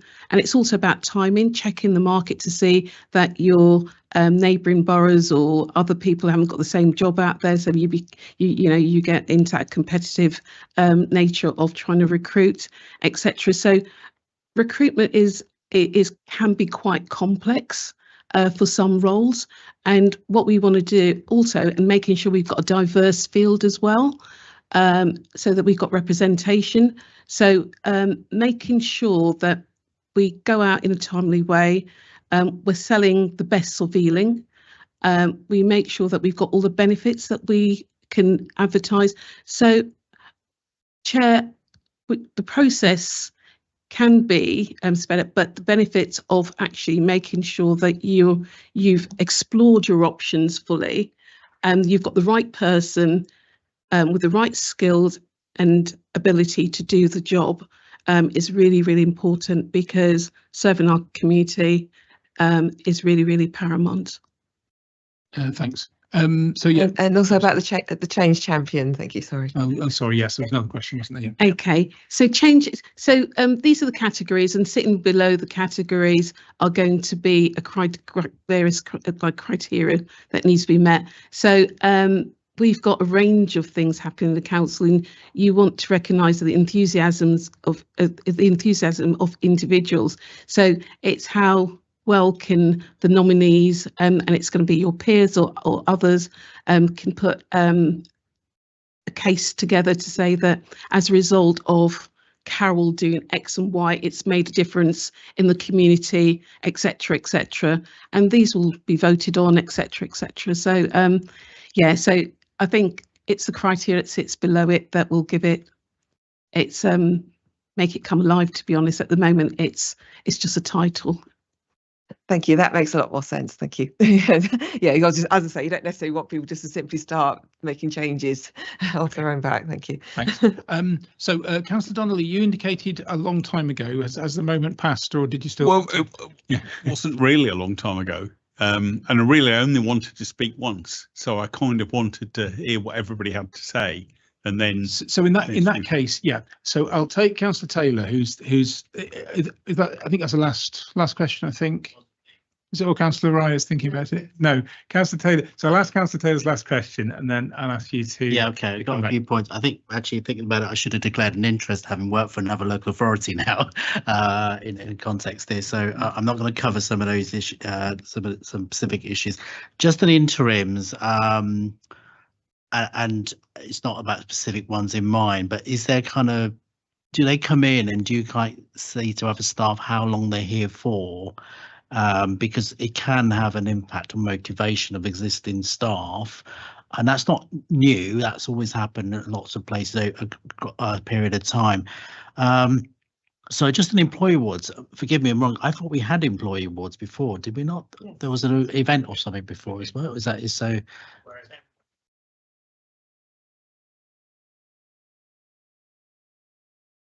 Yeah, you made the point. Yeah, and EDI, promise me you won't use DEI. Don't use DEI, will you?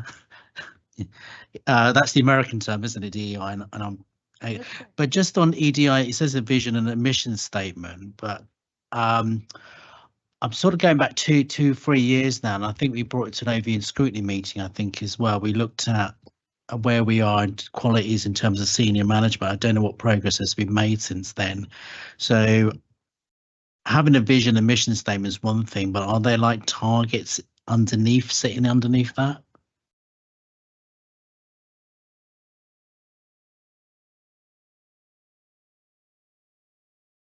So in relation to EDI, yes, there is. So there will be targets in relation to, if we start with the top 5% earners, there's a KPI for senior officers who have a disability, women in senior roles, as well as representation from ethnic groups as well. So we have got targets that we report on a quarterly basis. What we meet our targets with the exception of the disability target. And as you will know, there's some disabilities that are invisible. It depends on how, beg your pardon, how people report things. But what we've done is that whilst we're meeting things corporately, we've started to deep dive to look at specific directorates where the representation corporately, we meet the targets, but if you look at some of the directorates, the representation isn't there. So actually doing targeted work with the directorates so that representation is at every level and in every directorate, as opposed to a few, out of 6, maybe 2 or 3. So there is targeted work and that information is available. Does that answer your question, Councillor Taylor?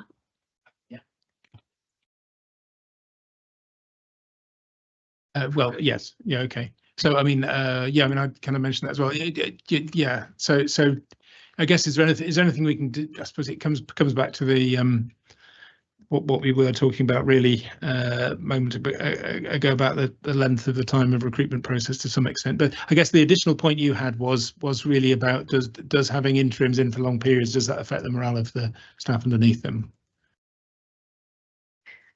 So interims, they come into the organisation. We've got a process that if you want to have an interim, that there's a sign-off process.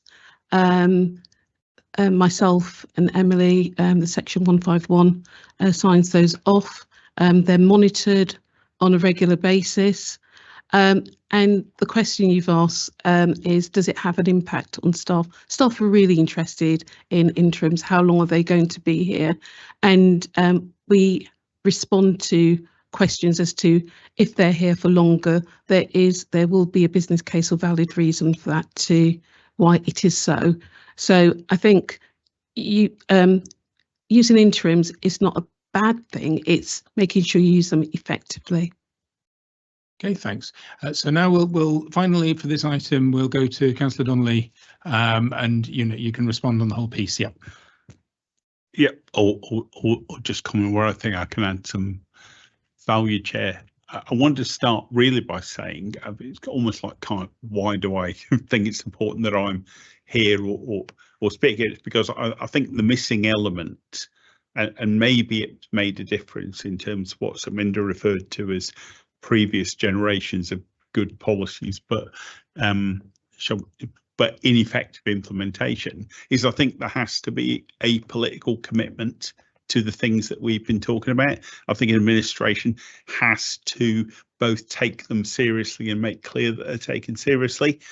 And as Amanda knows, I'll make a point at senior leadership team when we meet with them, saying my expectation is that it starts with Amanda and her colleagues, and if they're not doing the meetings with their staff that we expect, if they're not making the quarterly one-to-one discussions, if they're not doing the formal performance management, and there has to be formal performance management, otherwise the organisation, let alone the individual, can't get to where they want to be. If it's not starting from the top, it's certainly going to start halfway down.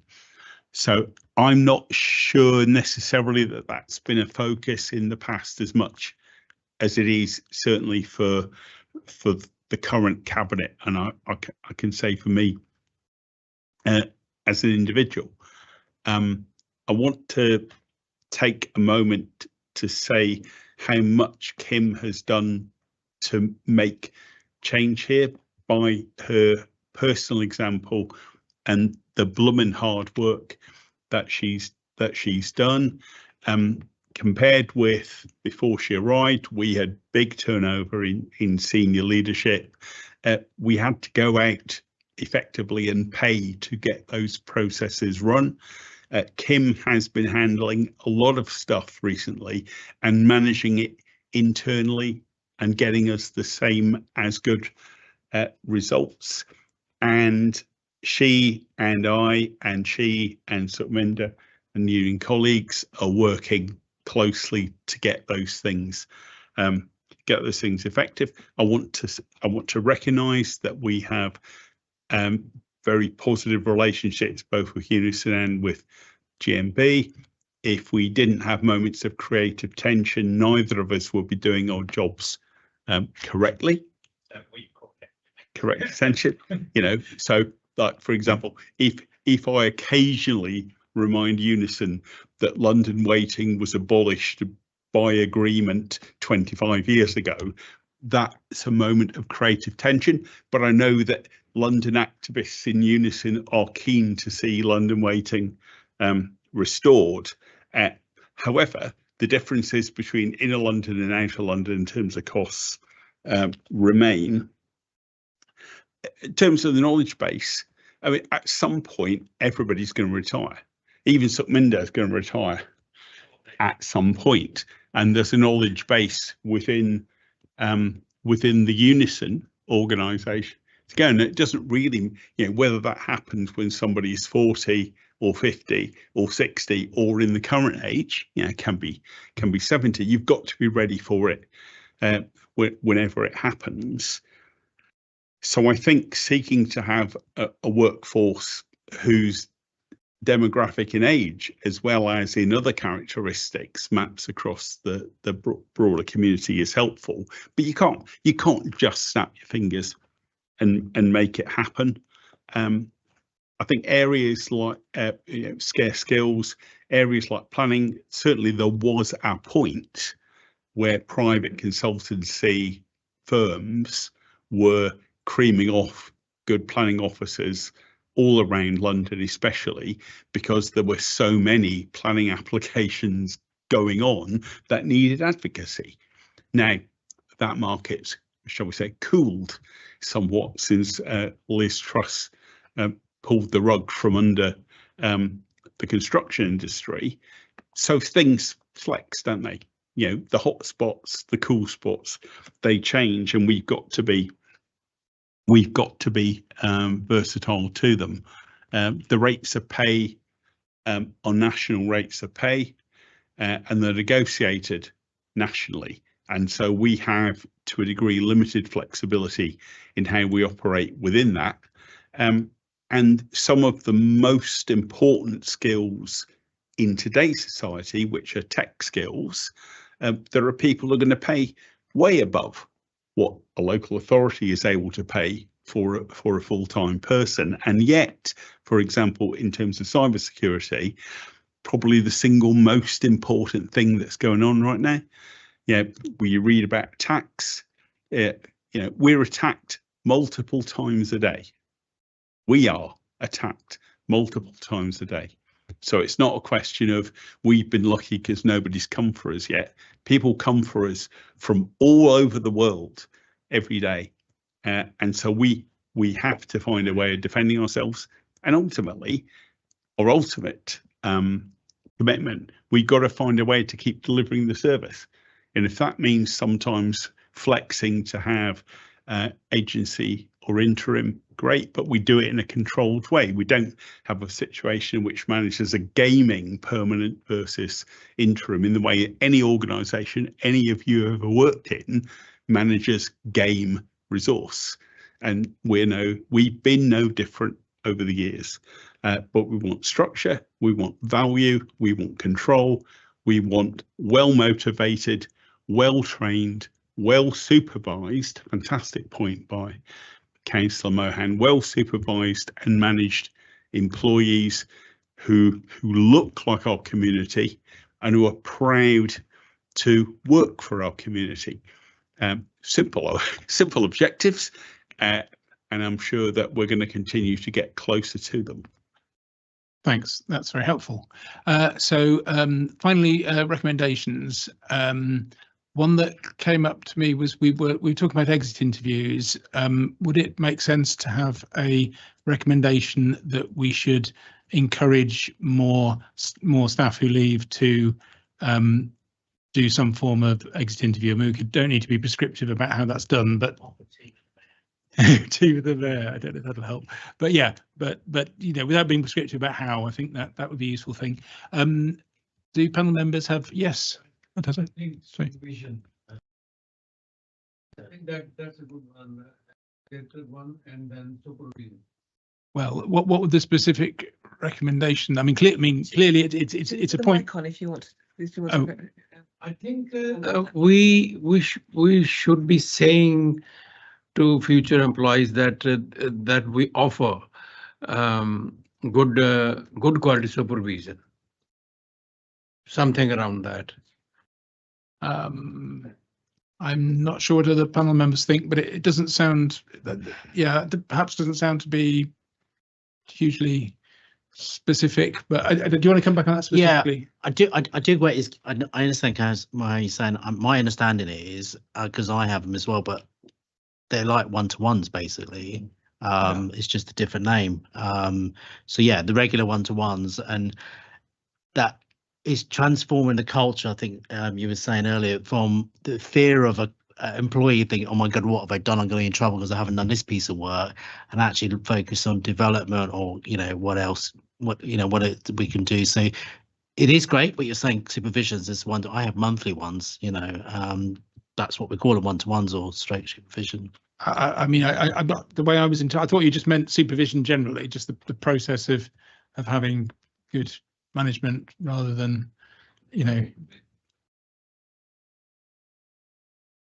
I'm sorry, Mike. Yeah, reasons, the frequency of and the quality of supervision sort of has gone down with many local authorities, and that is one issue. I think that that local authorities can't retain workforce. Employees become frustrated that I'm not being supported by my employer, and I think that's a major issue in terms of retention. Sipminder, did you want to? Yeah, sorry, I just to help move this on, potentially we could discuss something like similar to what they have in social care. You have a contract of supervision between the employee and the manager, so it takes place on a frequent basis. The ground rules are understood in terms of, this is a supportive supervision, which, and we can listen to anything you've got concerns and seek to resolve them. So, that kind of thing can be looked into if that helps, because yeah, we want people to feel that they're part of the family of people who are delivering the services, and that they're all happy. Yeah, and they're part of a club of people. Yeah, and that's a real thing, which is Councillor Binder's actually said that stress is a big issue with the workforce everywhere, not just here but everywhere, because we're stressed about what's going to happen in the world tomorrow, let alone what's happening to ourselves now here. So I think Councillor Rice was coming in on this as well, and Councillor Ryan. Then I'll go back to Amanda for a response on whether we have reached something which makes sense as a recommendation or not. I think I just the thought that came to my mind is to come back to what Councillor Rice said earlier about appraisals, and so maybe that's where appraisals can come into this, and just allowing employees a little bit more kind of feeling as if they can openly come out and ask for help where needed, and so they're not necessarily just simply left to just to muddle on through, and if they're not quite sure, they don't feel quite confident enough about being able to ask for help. So maybe I don't know if that'd be helpful. Thank you. Councillor Ryan. Sorry, if I could just help. I think we're talking about two different things here. The appraisals are very different, so they're about where do we move forward. But I think the social services model that you're talking about, Sukminder, is a good model to take on, because it's about being supportive on a day-to-day basis, although it won't happen on a day-to-day basis. And it's also about developing on the job, which is slightly different. And I think if I've got it right, Councillor Mohan, that's what you're talking about. And maybe that's the way forward. So are we? So I'll bring Amanda in, but are we? Is what we're asking Amanda to comment on more looking at sort of rolling out the sort of supervision process that that happens in social work to more broadly to the workforce as a sort of more supportive supervision process? Is that what we're? Yeah, okay, come back to that. I think it's too early to say we want to roll it out. I think we should look at how that model could be applied to other departments, if at all. Although in theory it sounds like the way forward, but I think we need to do some work on it. So sort of slightly, a slightly looser version of it. Would that make sense? Thank you. So I think these things are important. I think we have got a lot of policy. We've shaped a lot of policy and a lot of behaviour around a very supportive system to our workforce around appraisals and one-to-ones. The way that supervision is set up for social workers is aimed at a very traumatic, trauma-led practice and things that people experience. That is not going to work for all of our employees. So I think we have thought very carefully about this. I'm not sure that a recommendation around changing the processes is necessarily what's needed. I think what Councillor Mohan was saying is we need to make it a selling point for our recruitment and retention. If we believe that our supervision one-to-ones, the way that we treat our staff, our workforce strategy is important, and that's what makes people stay for 18 years, not 6 months, then we should talk about it more during our recruitment and retention practices. And I think that's a recommendation that could be very helpful about how we explain that wider package of support and benefits as we go through the recruitment process. I think the policies around how we support people have had a lot of thought and a lot of input as part of the workforce strategy. So I'd caution a little bit taking something from one context and pushing it into another, although happy to explore all these things always. Yeah, Councillor Rye, do you want to come back on that? Should we not be, I mean, if we can improve on anything, we should be doing it. And I also think that there may be certain departments where that could be improved. And so I think it would be a missed opportunity if we were to say, we just want to sell it as a selling point, but not necessarily look at it. And then I think we should also be looking at how it's implemented, because the how is the critical bit about whether it's successful or not. So we'd very much support, absolutely agree with that. Improvement is always important, and I think it's not the policies, it's the practice that we need to be looking at. So a recommendation around consistent practice in supervision and one-to-ones and management approach. We are looking at that through our management fundamentals programme, and that is very important to us. I think it's just the sort of redesign of policy is not necessarily going to get us to that improvement. I'm not suggesting we redesign the policies, but what I am saying is that we need to make sure that the policies and the implementation match up, and there are no. Okay, yeah. So I think we've come to that. So we can have two recommendations. We can have a recommendation on reviewing the way it works in practice rather than rewriting the policies in particular areas, and we can also have a recommendation around using our process as a selling point in the recruitment process. Good. Are there any more recommendations? I'm conscious it's past 9, but any other recommendations from anyone? No. Right. Okay. Good. So that brings us to the end of the agenda. So thank you very much to all the officers and Secminda this evening, and obviously to the panel. Our next meeting is scheduled for the 7th of October, and I'd just like to wish everyone a good evening. Thank you.